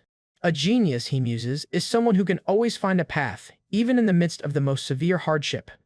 They are those who consistently find answers when faced with impossible trials, and they calmly achieve success, making the impossible look effortless. These are the people who engrave their legendary achievements into the annals of history. Yet Liam sadly admits that by this definition, his descendant Arhan's talent falls short of being a true genius. Arhan's innate body is frail and his senses are dull. Where others learn 10 things, he barely manages to grasp 2 or 3. Despite the agony, our hero pushes through the limits of his body. Liam acknowledges that this is the harsh limit of the vessel Arhan was born with. However, Liam's monologue continues, there are those in this world who are praised as greater than geniuses. These individuals may not always find the perfect, elegant answer to their problems, but they are defined by their unyielding spirit. They never give up and always stand firm against adversity. They are known as legends, the ones who create massive, world-changing ripples. They are the true heroes, forged in the fires of tribulation. And to Liam, his descendant, Arhan Karavan, is one of them. He recalls Arhan's darkest moments, utterly alone in a deep abyss without a single ray of light. Even then, after losing everything, Arhan never once let go of his sword. With immense pride, he recognizes the true strength of his descendant. You, Liam begins, as Arhan makes his final move. Arhan charges forward, clashing with the Black Bride one last time. The Black Bride's eyes widen in shock at Arhan's impossible final gambit. Possessed the qualities to become a hero, Liam concludes with certainty. Channeling his indomitable will, Arhan puts every last ounce of his strength into his broken blade. His dagger glows with a powerful blue and purple aura, a testament to his resolve. Recalling the assassin's memories, he wonders, is this how it was done? As she dodges the attack, she is taken aback by his bizarre, dance-like movements that defy all convention. In a stunning final move, she plunges her sword into his chest. Spitting blood, a triumphant and manic grin spreads across his face as he secures his victory. The Black Bride can only look down in disbelief, her perfect record shattered. Liam remarks that while the attack fell a bit short, there's no need for Arhan to be disappointed. The announcer's voice booms across the arena. M-Match and Liam's spirit proudly proclaims, today you have, once again, overcome. The crowd erupts as the announcer declares the little gladiator, Liam, the victor. As the crowd roars, the arena announcer declares that the little gladiator has won and is being promoted to the silver rank. And in response, the entire stadium erupts in celebration of his shocking victory. Meanwhile, battered and bloodied, our protagonist lies unconscious on the arena floor after his hard-fought win. His opponent, the Black Bride, stands silently over him, contemplating the outcome of their duel. She reflects on her own nature, admitting that when she holds a sword, it's difficult to suppress her violent instincts. It's a dangerous combination of what some would call talent, and what others would call madness and violence. Gripping her sword, she admits to herself that it's been a long time since a fight has excited her this much. Her curiosity piqued by the boy who managed to defeat her, she looks down at his broken weapons and defeated form. She then addresses the unconscious boy by his gladiator alias, Little Gladiator, Liam. Suddenly, a voice from a magical orb interrupts her, chastising her for not crippling her opponent as their contract stipulated. The shadowy arena official on the other end gives her one last chance, ordering her to cut off the boy's arm as a trophy. With a menacing tone, he reminds her that the legendary dragon sword is on the line. His command is clear and ruthless: finish the job, right now. But the Black Bride quietly scoffs at the demand. Disgusted by the arena's vile politics, she sheathes her sword, deciding it's best to stay away from this place for a while. However, her thoughts are cut short as a mysterious and powerful aura begins to manifest nearby. A massive surge of blue energy erupts, taking her completely by surprise. Her eyes widen as she feels the immense power wash over her. Caught in the ethereal blue winds, she readies herself for whatever comes next. Stunned, she questions the source of this immense aura, wondering if she's hallucinating. Then, her eyes lock onto the source, the ghostly spirit of Arhan Karavan floating beside the unconscious boy. The spirit chuckles, finding it unexpected that someone can perceive him, and he speculates that she can see him either because his descendant is unconscious or because their fierce battle somehow connected them. Confirming her senses are real, he formally addresses her as the young girl from the East. Just then, he recalls that in the East, rare individuals called shamans could sense spirits and wield divine power. Having an aptitude not only for martial arts but also for that is truly surprising. At this, she confirms to herself that this is no illusion. She is truly seeing a spirit. Moreover, she recognizes his aura as a realm of power that can only be reached by those who have truly mastered the sword. And it is the legendary pinnacle of swordsmanship known as the Mind Sword. This power is the undeniable symbol of a true swordmaster. After that, she recalls the legend of Carlos, who became a swordmaster by manifesting 10 swords. His power was so immense it left a permanent scar upon a city, cementing his title as the era's greatest swordsman. But the power she senses from this spirit is on an entirely different scale. She perceives not 10, but tens, hundreds, even thousands of mind swords swirling around him. The sheer number of spiritual blades fills the entire sky, a display of power far beyond any legend she has ever heard. Overwhelmed, she can only wonder what kind of divine entity is standing before her. The spirit tells the awestruck girl that while she isn't ready for answers yet, she has the potential to reach the ultimate destination. So he gestures towards a metaphysical realm, beckoning her towards the ultimate goal for all swordsmen, the land of the sword. As his spiritual form begins to fade, he bids her a temporary farewell, and before disappearing completely, he reveals he knows her true name, Seo-yun. Seo-yun is left stunned as his voice echoes in her mind, prompting a memory of her father. And she recalls her father telling her the legend of swordsmen who ascend to the land of immortals when their mastery reaches the heavens. He had promised her that in that paradise, they would be welcomed by their precious loved ones. And if someday their family could be together in that place, he would have no regrets. Now, standing in the arena, she sees her father's words not as a simple story, but as a tangible path forward. Her eyes widen as she realizes the legend was true all along, and she has just witnessed the power of a true god of swords. Sometime later, after the excitement of the match has died down, the arena stands quiet. Inside, a sign marks the recovery room. Seo-yun, now unmasked, enters the room where Arhan is resting. A bandaged and confused Arhan sits up, demanding to know what she means by her sudden proposition. She then reveals her real name, Seo-yun, and states her desire to follow him, to see, hear, and feel everything by his side, and explains that following him is the fastest path to her dream, reaching the pinnacle of the sword. Looking him directly in the eyes, she formally asks, "Will you allow it?" Arhan is completely bewildered, wondering if this is some kind of trick from the powerful warrior who nearly defeated him. Just then, Liam's spirit appears, telling his descendant not to be confused, as this is a natural course of events. The spirit explains that during the brief moment Arhan was unconscious, Seo-yun was able to sense his presence. With a dazzling, egocentric sparkle, he proudly declares that she was completely captivated by his greatness, and boasts to a dumbfounded Arhan that since ancient times, Swordsmen have become his followers after just a glimpse of his shadow. However, his tone shifts to one of somber reflection.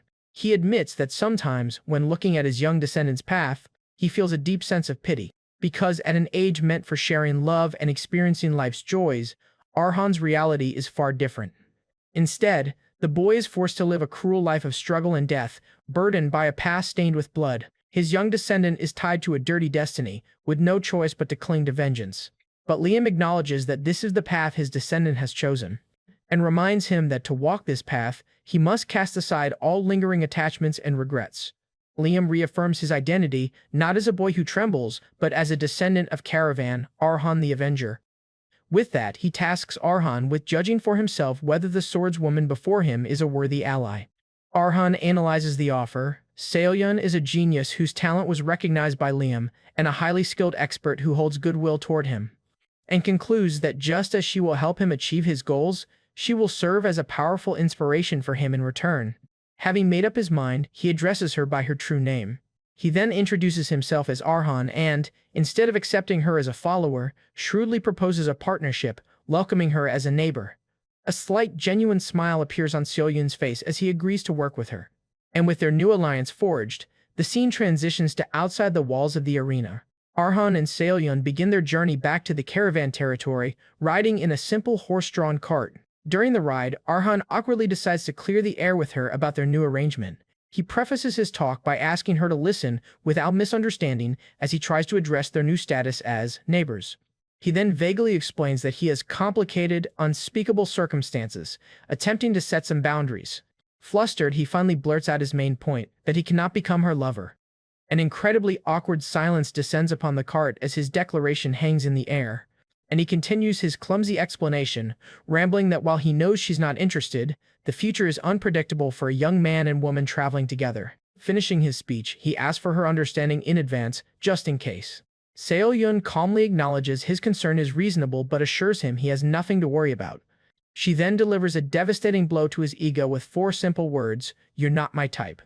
As Arhan reels from the brutal rejection, Liam's spirit smirks in the background while Seoyun confirms it will never happen. She elaborates on her preferences, tall, muscular, rugged men, and states that she absolutely hates scrawny, weak-looking guys. She even calls his impression too soft, noting that he seems like the type to apologize first in a fight, much to the coachman's visible discomfort. With a chillingly sweet smile, she asks if she needs to continue listing the reasons he doesn't meet her standards. A defeated Arhan insists that's more than enough, as Liam's spirit literally vanishes from second-hand embarrassment. Eager to change the subject, she quickly pivots to a new question for him. When she asks if there are other neighbors besides her, Arhan confirms that a knight moved in not too long ago, and cheerfully tells her that she should get along well with the knight. He describes their new neighbor as having not only great skill, but also a wonderful personality. The scene ironically cuts to this supposed kind person, Patel, standing over a field of slaughtered bandits. Eventually, Arhan and Seoyun arrive on foot in the caravan territory. As they walk, he notes her remarkably light luggage, to which she simply replies that she doesn't carry much, and explains that a sword and a day's worth of food are all she needs, as she can procure anything else along the way. She then turns the question back on him, noticing that his own luggage has increased. She points out the new set of daggers he's carrying at his waist. At this, he explains that his blade was damaged in his last arena match, so he took the opportunity to buy some spares. He adds that his increased winnings from reaching the silver rank also allowed him to finally purchase some much-needed armor. He can't help but praise the excellent quality of metallurgy in Firma, the city of steel. As he sighs about the high cost, Liam's spirit appears to remind him that for a novice, good equipment is a crucial investment. Announcing their arrival, he gestures towards his home, the caravan mansion. Seoyun is momentarily surprised to see that his residence is such a large, stately mansion. However, their arrival is immediately met with a shocking and bloody sight. They find Patel standing calmly in the courtyard, surrounded by the corpses of numerous slain intruders.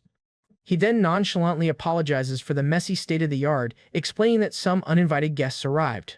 Wiping his mouth, Patel correctly deduces that Seoyun must be the new neighbor Arhan mentioned. However, Arhan nervously tries to downplay the massacre, telling Patel to catch his breath after his coughing fit.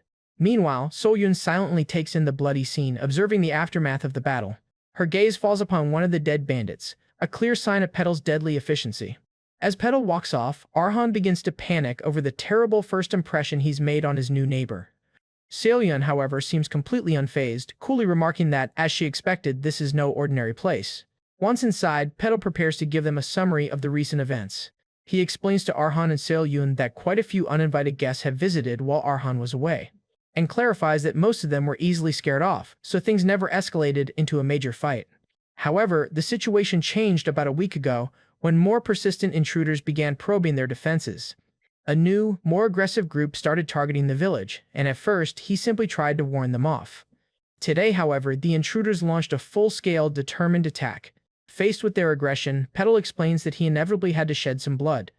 From the information he gathered, he confirms that these were not ordinary bandits, and reveals the name of the organized group that attacked them, the Red Wolf Brotherhood. At this, Arhan correctly identifies their naming convention as one typically used by knighthood, which Patel confirms.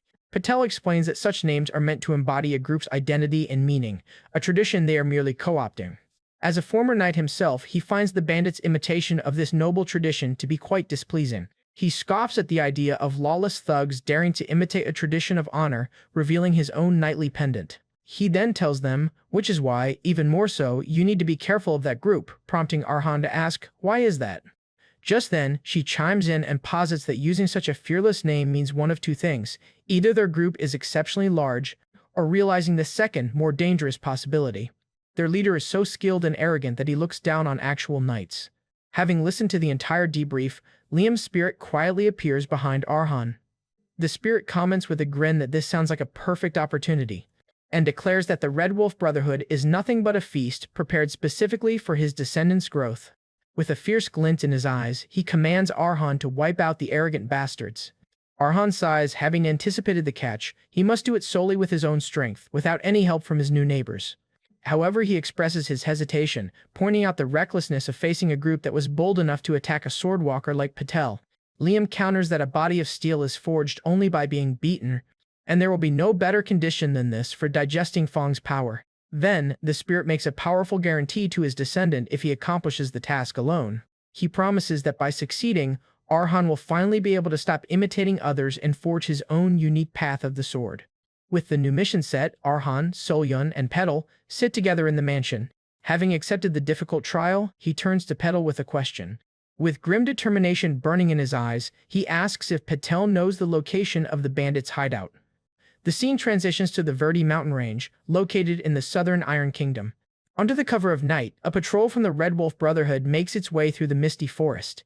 One of the bandits complains about their captain's eccentric taste, questioning why they would set up camp in such a backwater area. His companion simply chalks it up to their captain's odd personality, noting that this isn't the first time. However, they speculate that their captain might have been drawn in by local rumors of necromancers, a claim one of them scoffs at. Looking at the dilapidated ruins, the bandits agree it's just a crumbling, abandoned village with nothing left to loot. One of the men whines, wishing they could go back to the last village they plundered. His companion agrees, reminiscing fondly about their last stop. In a disturbing memory, they recall how their captain slaughtered all the men, leaving the women for them to have their fun with. The bandit fantasizes that if they had stayed, he would have had at least 10 wives for himself. Another bandit licks his lips, clearly aroused by the grotesque memories. Tired of the desolation, he voices his desperation to leave, claiming he's reaching his limit without the scent of a woman. His lecherous daydreaming is cut short as a hooded Arhan ambushes the group, spilling blood in the darkness. The sole survivor of the initial attack calls out to his companion, a newbie, wondering why he suddenly went silent. He turns around, only to see his comrades' mutilated corpses, and he is left in a state of utter shock and confusion at the carnage. His shock quickly turns to panicked rage as he screams out into the darkness. Which bastard dares to do that? Just then, a hand grabs his leg from behind in the shadow of night. He is shocked what happened to him, as he struggles to free himself. He can't believe how fast the attacker is and wonders if the rumors about necromancers are actually true. The hooded Arhan then appears before the terrified survivor, his sword ready to cut off the bandit's leg. Our protagonist coldly mocks the bandit's incompetence, pointing out how his torch and lack of awareness made him an easy target. With a splash of blood across his face, he judges the Red Wolf underlings to be nothing special. The bandit struggles to breathe as the blood leaves his body. He's completely at Arhan's mercy, writhing in agony on the ground. Arhan clamps a hand over the man's mouth, ordering him to swallow it. With chilling indifference, he silences the man, stating he has no desire to hear the screams of trash. In his final moments of terror, the bandit realizes his assailant isn't a monster, but just a kid. Arhan's glowing eyes fix on him as he delivers a brutal ultimatum: cooperate with his questions to keep his remaining ankle. Under the moonlight, he begins his interrogation of the last surviving bandit. The scene shifts to the past. Patel is stunned, asking Arhan to confirm that he just requested the location of the bandit's hideout. He then calmly elaborates, stating he also wants to know their combat styles and characteristics. A concerned Patel asks if he's truly planning to wipe out the entire Brotherhood by himself. Arhan's grim silence serves as confirmation of his deadly intent. At this, Patel slams his hands on the table, trying to snap the young man out of his foolish thoughts, and argues that defending the mansion is the smarter play, and that a proper knighthood will likely handle the bandits eventually. Nearby, So-Yun observes the tense exchange in silence, offering no opinion. In the middle of his passionate plea, Patel is suddenly struck by a debilitating coughing fit. The violent sound echoes through the room, highlighting the severity of his illness. As So-Yun helps him up, a winded Patel continues to beg Arhan not to be reckless, acknowledging how important the village is to him. Gasping for air, he warns that this isn't an average bandit group and that they surely have a few tricks up their sleeves. As he leaves, So-Yun helps him to his room. Arhan apologizes to Patel, but his resolve remains unchanged. Pulling up his hood, he firmly states that he can't promise to stand down. Back in the present, the now-dead bandit lies in a pool of blood, his information having been extracted. Arhan stands over the body, his interrogation complete. Liam's spirit observes his descendants' ruthless efficiency, and he wryly comments that Arhan seems to have adapted well to the brutal laws of the Iron Kingdom. Just then, our guy spins his dagger and explains his actions to his ancestor, stating that he doesn't want to leave any loose ends. Yet, despite his ruthlessness, he shows a moment of doubt, asking Liam if this is truly the right way to proceed. He tells him that if the information he extracted is correct, then their captain is no ordinary bandit. Learning that the Red Wolf Brotherhood's captain is a deserting knight commonly known as a runaway dog. More importantly, he discovered that this deserting knight is also a formidable swordwalker. At this, he voices his concern to Liam, reminding him that he has already been defeated by swordwalkers twice before. Liam just grins, completely unfazed, and asks his descendant if those past defeats truly matter now. After that, Arhan readies himself to depart, his hesitation gone. Liam confidently states that it doesn't matter at all, as Arhan walks away from the carnage, determined to face the challenge head-on. Later, Patel rests, but the purple, corrupted mana of his illness is still visible, spreading across his chest. Asleep on a couch, he's trapped in a dream of his past. The dream appears to be a troubling one, filled with memories he can't escape. He remembers being appointed as an escort knight for a young noblewoman who sweetly tells him that everyone said he was someone she could trust completely. So she looked up to him as the ideal knight, one who is absolutely loyal and would never betray his duty. A younger, armored Patel solemnly accepted his charge, vowing to stay by her side and protect her. In the present, Patel sweats in his sleep, haunted by the memory of being hailed as a chivalric hero. But the idyllic memory begins to blur and distort into a nightmare. So-Yun urgently wakes him from his tormented sleep. As Patel groggily opens his eyes, she calmly informs him, "We have guests." When he remarks how troublesome the timing is, given his condition, but she tells him not to worry about it. She then bluntly states that his presence wouldn't change the outcome even if he were healthy, leaving Patel utterly shocked. Outside, the banner of the Yellow Elephant Knighthood flaps in the wind. A formidable squadron of knights on horseback has completely surrounded the caravan mansion. The armored knights sit ready, their formation tight and intimidating. From outside, their leader addresses Patel and So-Yun, demanding they answer his questions. The knight in ornate armor announces his objective. He is looking for a runaway dog. The vice-captain of the Yellow Elephant Knighthood, Meekin, glares intently, making it clear that his target is Patel. Patel and So-Yun are confronted by the entire Yellow Elephant Knighthood, who have completely surrounded the caravan mansion. After a long conversation, Patel tells Vice-Captain Meekin that this is all he knows about the Red Wolf. However, he then questions whether they truly traveled all this way just for a simple group of bandits. At this, Meekin confirms their mission is to hunt down a runaway dog of the Yellow Elephant, whose banditry has become infamous enough to reach the capital, and he scoffs at the bandits for daring to call themselves the Red Wolf, claiming the name has tarnished the knighthood's reputation. Turning a cold shoulder, the vice-captain tells Patel his information is utterly useless for their mission, because he complains that simply knowing the bandits are somewhere in the mountains is no help at all, as his knights will still have to do the hard work of finding them. Outmatched and unable to contribute, Patel can only offer a humble apology to the imposing man, Suddenly, Meccan's demeanor shifts as he recognizes Patel, recalling that the disgraced knight was once his senior at the academy. He feigns a moment of thought before condescendingly uttering his name, Patel. With a cruel grin, he remarks on how famous Patel used to be, even though he was nothing more than a swordwalker. And always an honorable, just paragon of knighthood who would execute any command of his lord without fail, the loyal Patel of the Green Deer. Meccan's taunts turn vicious as he sneers about how Patel was abandoned by his master after contracting an incurable disease. The vice captain delivers the final insult, branding his former senior as nothing more than a sick dog.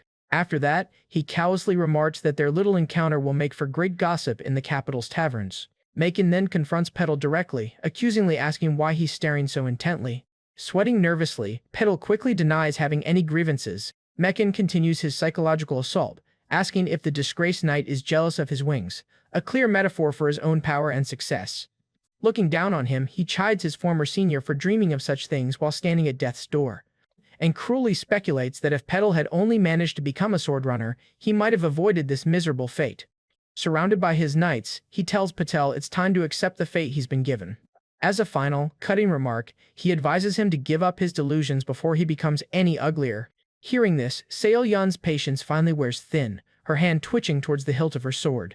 But sensing her killing intent, Patel stops her, firmly telling her not to intervene, and demands that she acknowledge the reality of their situation. In the Iron Kingdom, might makes right.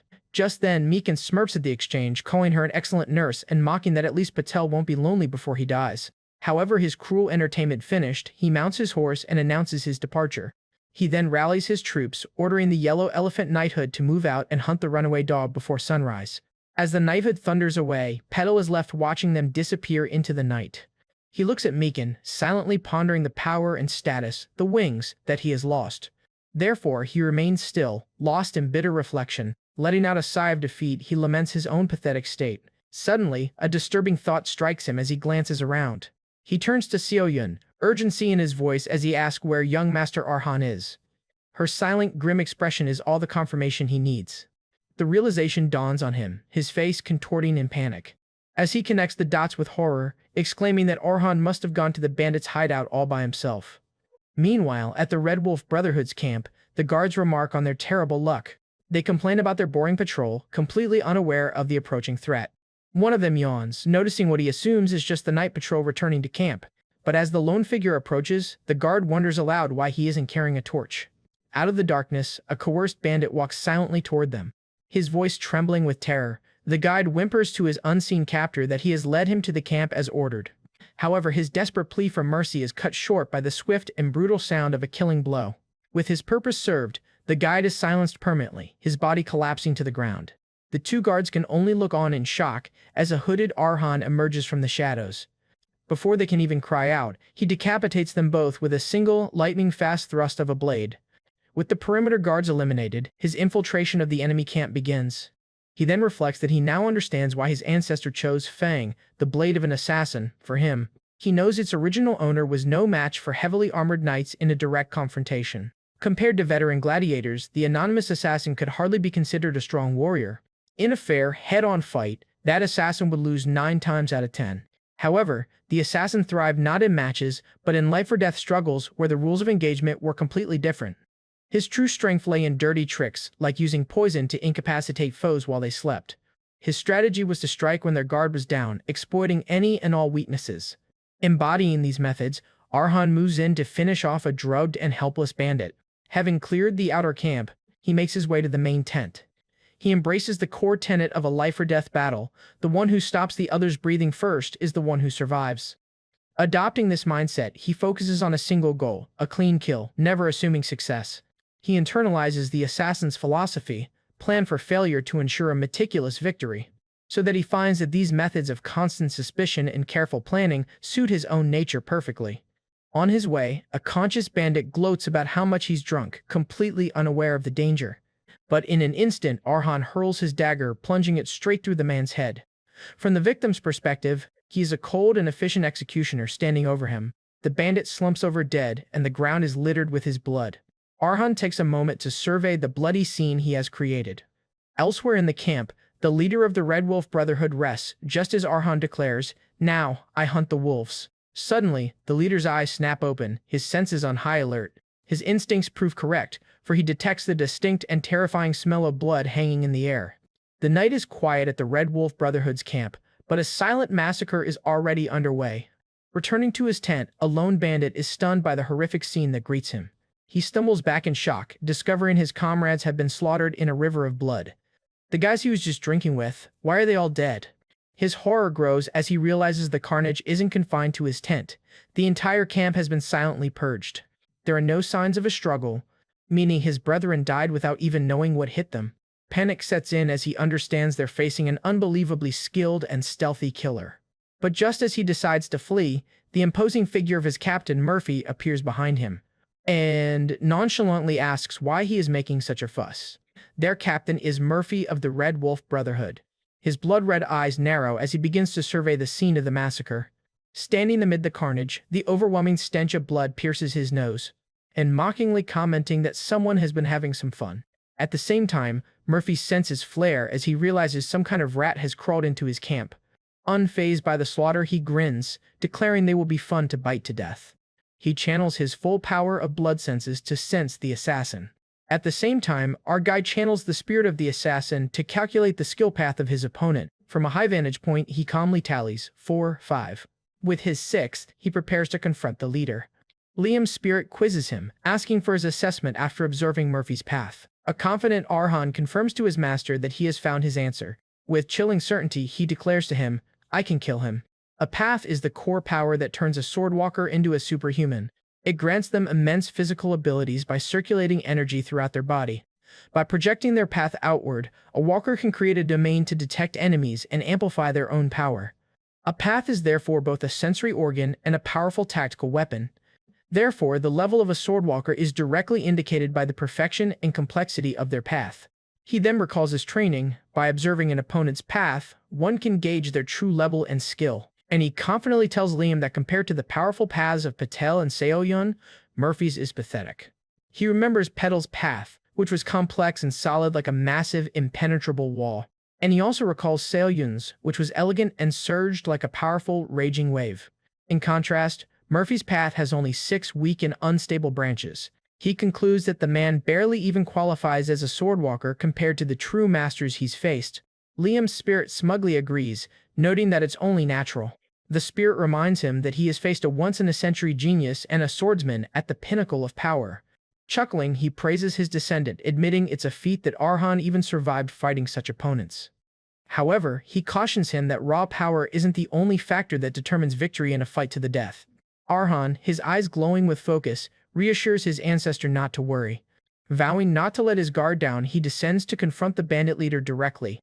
Inside his tent, Murphy listens as his last 2 terrified men give their report. One nervously asks what their next move should be.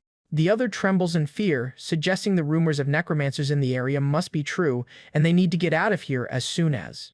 Murphy furiously silences his subordinate, threatening to tear him in half for his cowardice. He then glares at his men, calling them incompetent bastards for their foolish assumptions. At this, they recoil, terrified by their captain's violent outburst. Their captain tells them to look closely at the bodies, pointing out that this is clearly not the work of black magic, and explains that every victim was killed with a single, precise stab to the vitals, a feat necromancers couldn't mimic. With chilling accuracy, he reveals his deduction: they are being hunted by a single, highly skilled assassin. He notes the assassin is skilled enough to hide from his path's senses. So, he orders his remaining men to gather everyone left and track the killer down immediately. With a menacing glare, he threatens to feed them all to the dogs if they fail. The terrified bandits hastily agree and promise to find the assassin. As they rush out into the night, Murphy is left alone with his thoughts. He ponders who could have hired such an expensive and skilled assassin to come after him. However, he considers his countless enemies, starting with the family of a woman he wronged in a previous village.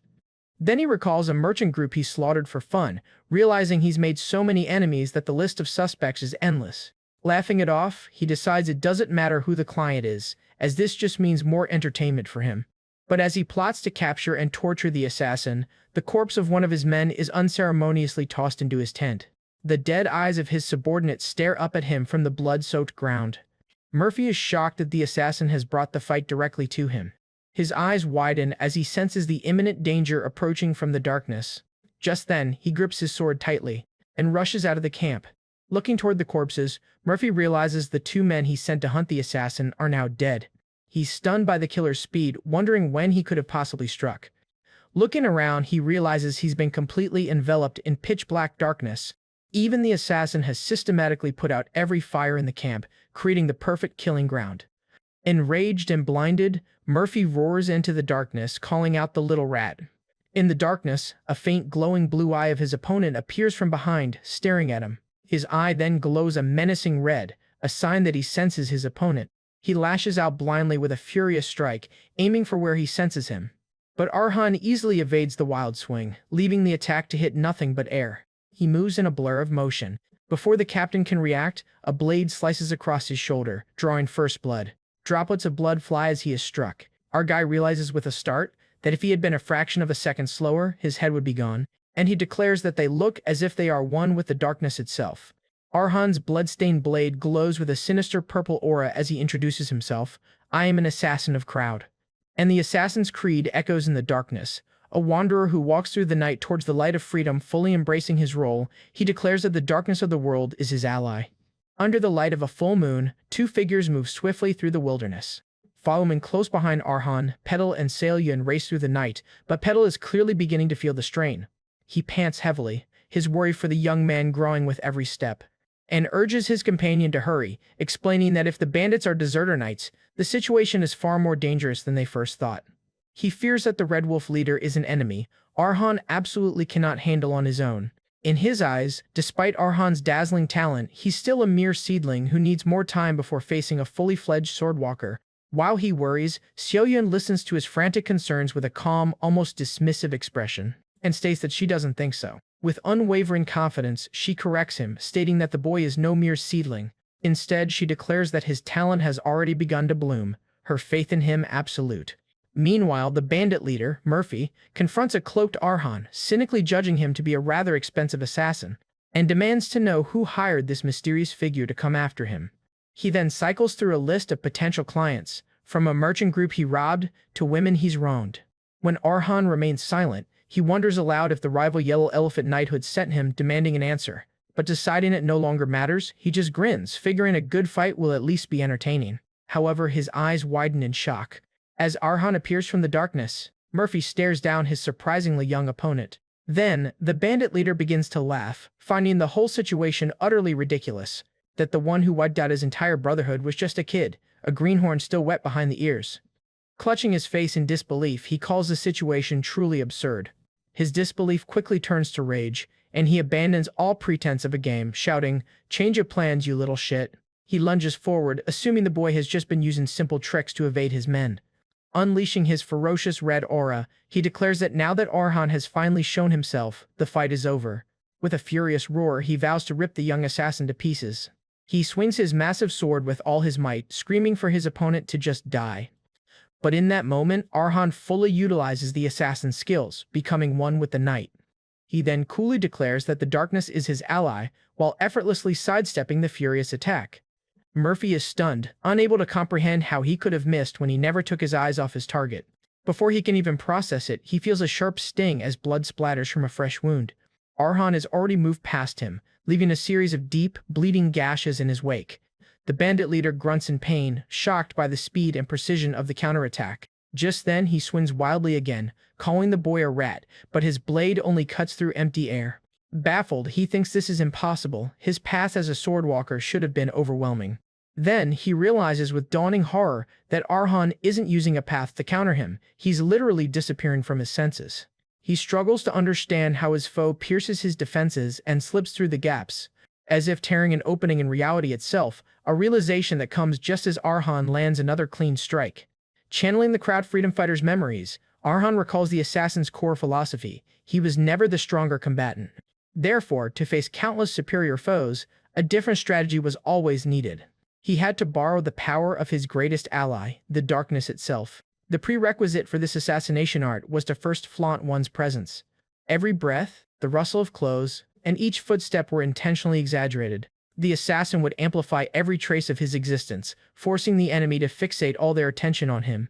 Then, at the precise moment the enemy's senses were completely locked onto his presence, he would erase it all, vanishing completely. This sudden, extreme contrast in cognition overwhelms the target, causing a total confusion of their five senses, and in that fleeting moment of sensory chaos, the opening for a fatal blow is created. In the past, guards would fall without ever understanding what hit them. Through this lethal manipulation of perception, the assassin becomes a living embodiment of the darkness. Back in the present, Arhan perfectly executes this very technique, landing another decisive blow on the bewildered Murphy. However, as he looks at his bloody dagger, a sense of unease creeps in. Something feels wrong. He questions why the battle is so one-sided, even against a fledgling swordwalker. Thanks to the assassin's ingrained instincts, a gut feeling tells him there's more to this fight than meets the eye. Suspecting his opponent is hiding a trump card, he decides to end it immediately. He goes for the killing blow, aiming to sever his opponent's windpipe before any trick can be revealed. With lethal focus, he lunges for the final strike. But in a shocking turn of events, his dagger is stopped cold just inches from the bandit's throat. With the display of inhuman strength, Murphy has caught the blade between his teeth. His eyes glowing with a monstrous light, Arhan identifies his opponent not as a human, but as a fellow beast. The Yellow Elephant Knighthood rides through a misty forest on their mission. As they ride, one of the knights questions his vice-captain, Meekin, about the scale of their operation. He asks if they truly need so much manpower just to hunt down a mere runaway dog, and argues that even if their target has formed a large bandit group, their military strength still seems like a massive overreaction. Meekin simply confirms that the higher-ups deemed this level of force necessary, much to the knight's confusion. With a grim smile, he explains that the reason for their caution is quite simple, and reveals that the knighthood has already secretly dispatched 6 knights to deal with their target. However, their target, a man named Murphy, single-handedly defeated and killed all 6 of them. The knight is shocked to learn of their crushing defeat, while Meekin explains that Murphy is far from just a washed-up deserter.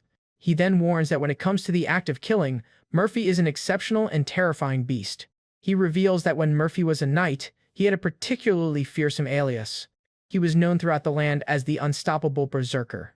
Back in the present, our guy is stunned that berserker has caught an assassin's specialized strike with his bare teeth, and he questions himself, what kind of monstrous biting strength is this? With a furious crunch, Murphy shatters the assassin's steel dagger with his bare teeth. Arhan watches, stunned, as Murphy's power begins to surge. The man lets out a monstrous roar as he fully transforms, unleashing his berserker rage, and surging forward to attack. However, Arhan sidesteps and manages to dodge it. The ground beneath them cracks and shatters from the immense pressure of his newfound power. Struggling against the shockwave, Arhan realizes his opponent's power and speed have changed completely. He knows that if he hadn't instinctively dodged that first explosive outburst, he would have been split in two. Fueled by pure rage, the berserker winds up for a devastating punch. Arhan grits his teeth, bracing himself for the impossibly fast and powerful blow. He uses his sword to block it.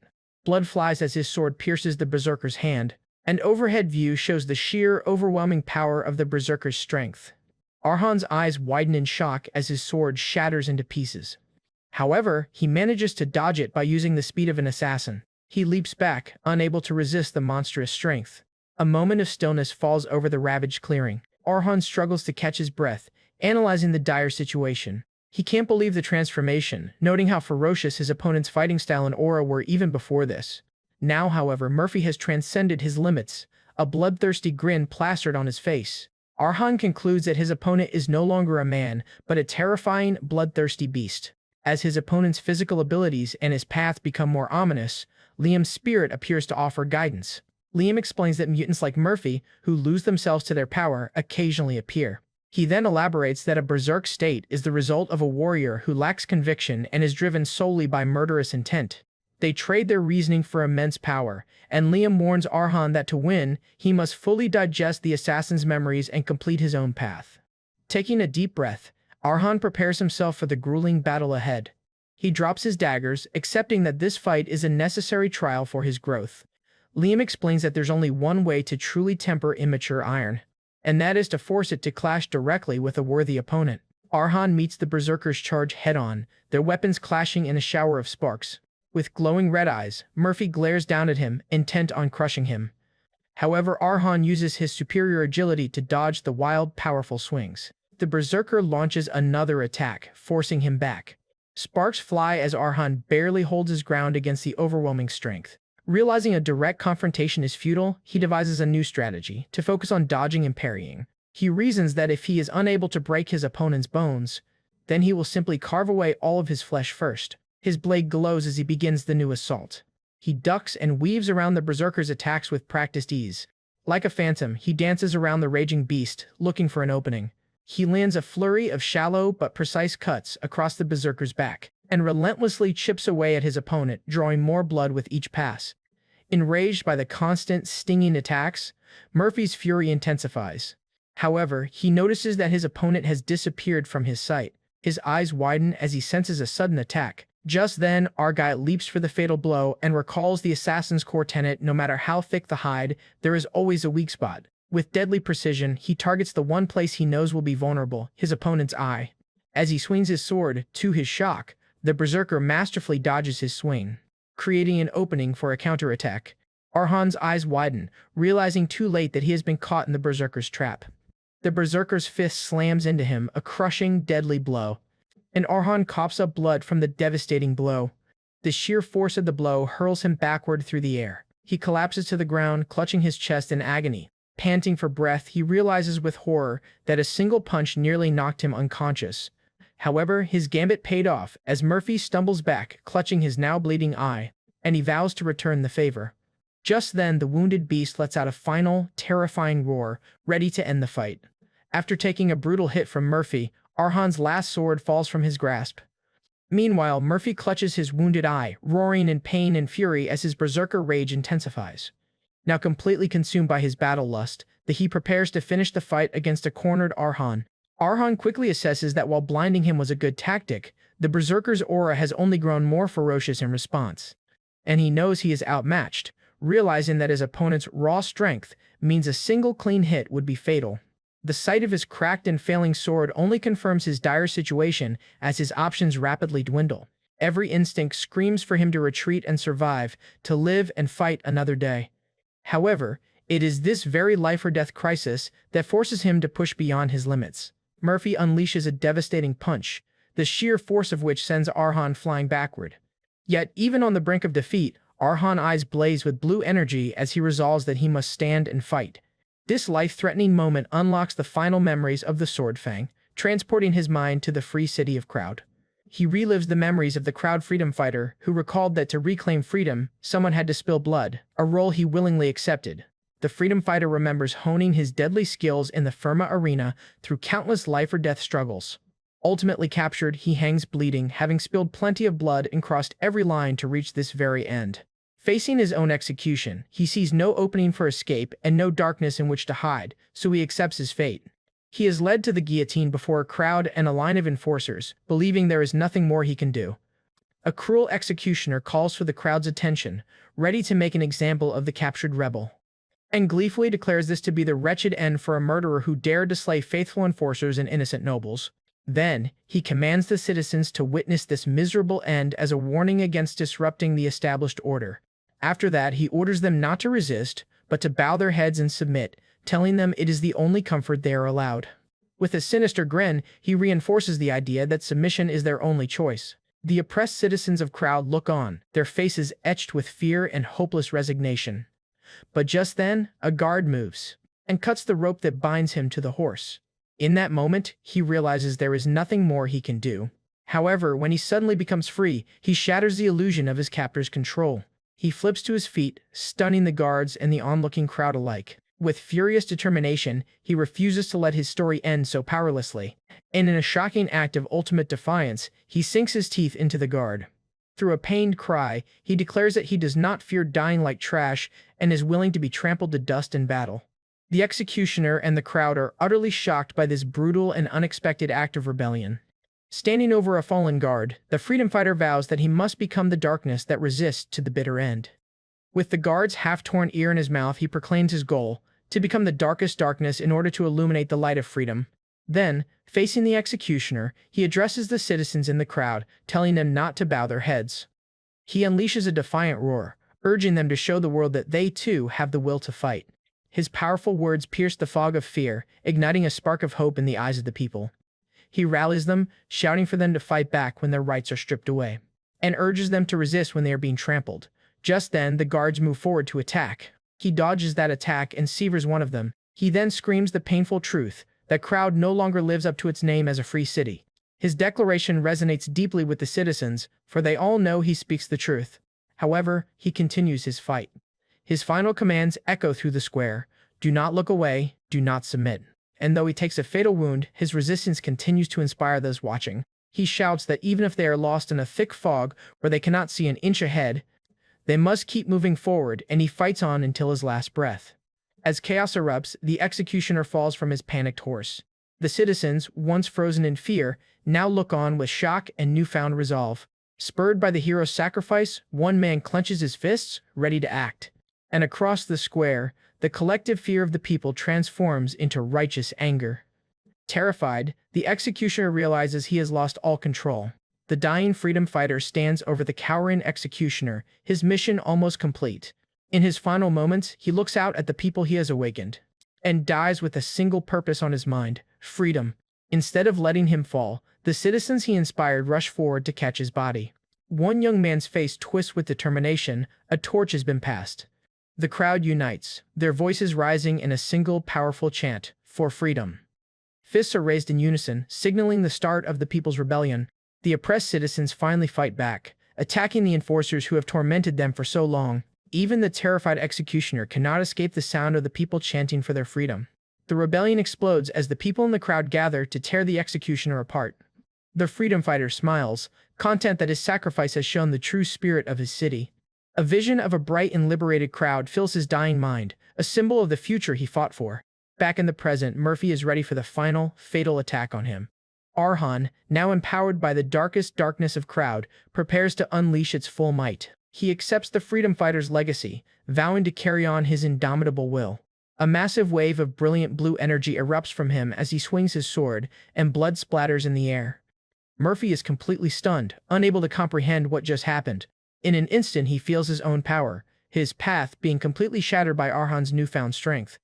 Just then, his head falls from his shoulders, a testament to Arhan's new power, and Arhan realizes that the sword fang has been completely digested.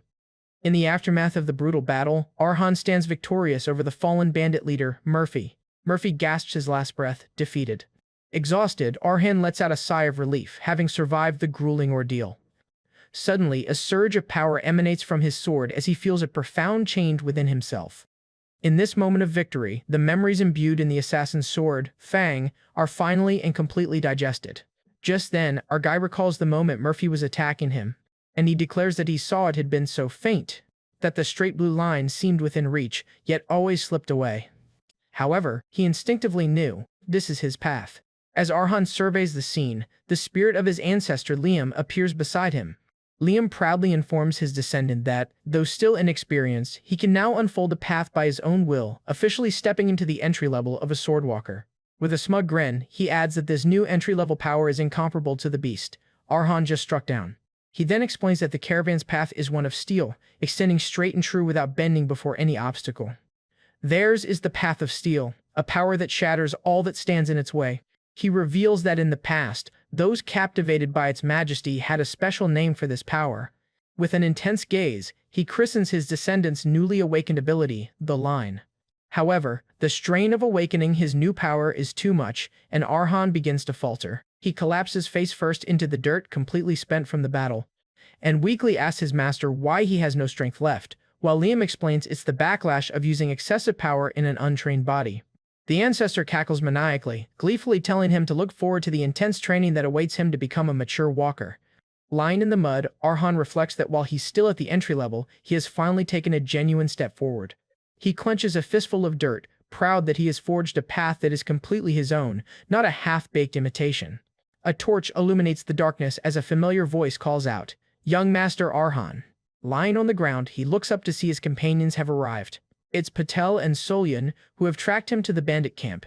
Completely surprised, a battered Arhan asks how they found him. After helping him up, his companions watch as he recovers. He takes a moment to wipe the grime from his face. He thanks Solyan for the cloth, and she wordlessly crumples it in her hand, disgusted by the filth. Surveying the carnage, Patel asks in disbelief if Arhan truly wiped out the entire bandit group by himself. The sheer number of dead bandits strewn across the camp is a testament to his overwhelming victory. However, he sheepishly tries to downplay his incredible feat, claiming, "Luck was just on my side," earning jealousy from Seo Yun. Patel listens silently, his expression unreadable as he processes the scene. "Luck, you say," he repeats, not quite believing the young master's humble explanation. Patel reflects that while he knew Arhan had a special talent, he never expected this, and recalls a swordsman who was still lacking in many areas, making this growth truly shocking. Even he had assumed it would take a great deal of time and experience for the boy's talent to fully bloom. He marvels that a beginner was victorious against a runaway knight, a feat he thought only possible for members of the 5 great families. Suddenly, a sound from the trees puts everyone on high alert. Patel tells Arhan that perhaps he was simply lucky, like a protagonist in a story. With a knowing smile, he muses that being a protagonist isn't something just anyone can become. Arhan is confused, but Patel reveals that he finally understands why he ended up in this desolate land. Evading the question, Patel urges them to leave, warning that it could be dangerous to delay any longer, and explains the danger isn't from the dead bandits, but from the knighthood Murphy belonged to, who are roaming nearby to execute their runaway dog. Confused, Arhan argues that the knighthood should be thanking them for sparing them the trouble. Seo Yun scoffs at his naivete, explaining that knights are enraged when robbed of the retribution they were meant to dish out, and concludes that knighthoods are gatherings bound by meaningless honor, prompting Arhan to question such twisted logic. Liam's spirit appears, reminding his descendant that he'd warned him, "Knights are nothing more than troublesome swordsmen."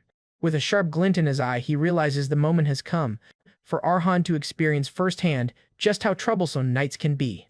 Just then, a sudden tremor and the sound of approaching hoofbeats alerts the group to a new threat. The Yellow Elephant Knighthood arrives in force, surrounding the camp. Vice Captain Meekin surveys the dead bandits, his eyes locking onto Murphy's body as he demands to know who was responsible. Enraged, he bellows, asking who dared to touch their runaway dog and sully the honor of the Yellow Elephant. He then screams at the group, demanding to know which one of them did this. Meekin glares at Patel, sneering, "Oh, sick dear," and warns that there is no mercy in the march of an angry elephant. He stamps his foot, cracking the ground, and commands Patel to answer if he doesn't wish to be trampled. Arhan grits his teeth, barely able to withstand the crushing pressure of Meekin's powerful aura, and realizes this man's power surpasses even that of Patel and Seo Yun, marking him as an impossibly strong figure. Worried that everyone will end up in trouble because of him, he resolves to handle the situation himself. But before he can speak, Patel steps forward and calmly declares, "I killed him." Arhan looks at Patel in shock, stunned by his bold and dangerous lie. Meekin coolly asks Patel to repeat himself, clearly not expecting such a confession. At this, Patel recounts his own history as a former knight of the Green Deer Knighthood, known as Patel the Loyal. With unwavering resolve, he looks Meekin in the eye and repeats, "I said that I killed the runaway dog." A panicked Arhan screams at Patel, questioning what on earth he's doing, as he lunges forward to correct the lie, but Seo Yun holds him back. She silently shakes her head, preventing Arhan from interfering in Patel's decision. From atop his horse, Meekin acknowledges that the sick deer was aware of their situation, and reminds him that as someone who has taken a knight's oath, he must understand the meaning of his actions. After that, he declares that Patel, a washed-up relic, has dared to openly tarnish the honor of their knighthood. A cruel smile spreads across Meekin's face as he relishes the confrontation. He addresses Patel by his former title, Knight Patel the Loyal, and states that as vice captain, he cannot overlook this behavior. With a surge of golden energy, he formally challenges Patel to an honor duel. Patel's eyes glow with a cool blue light as he gazes up at the knight and resolutely says, "I accept."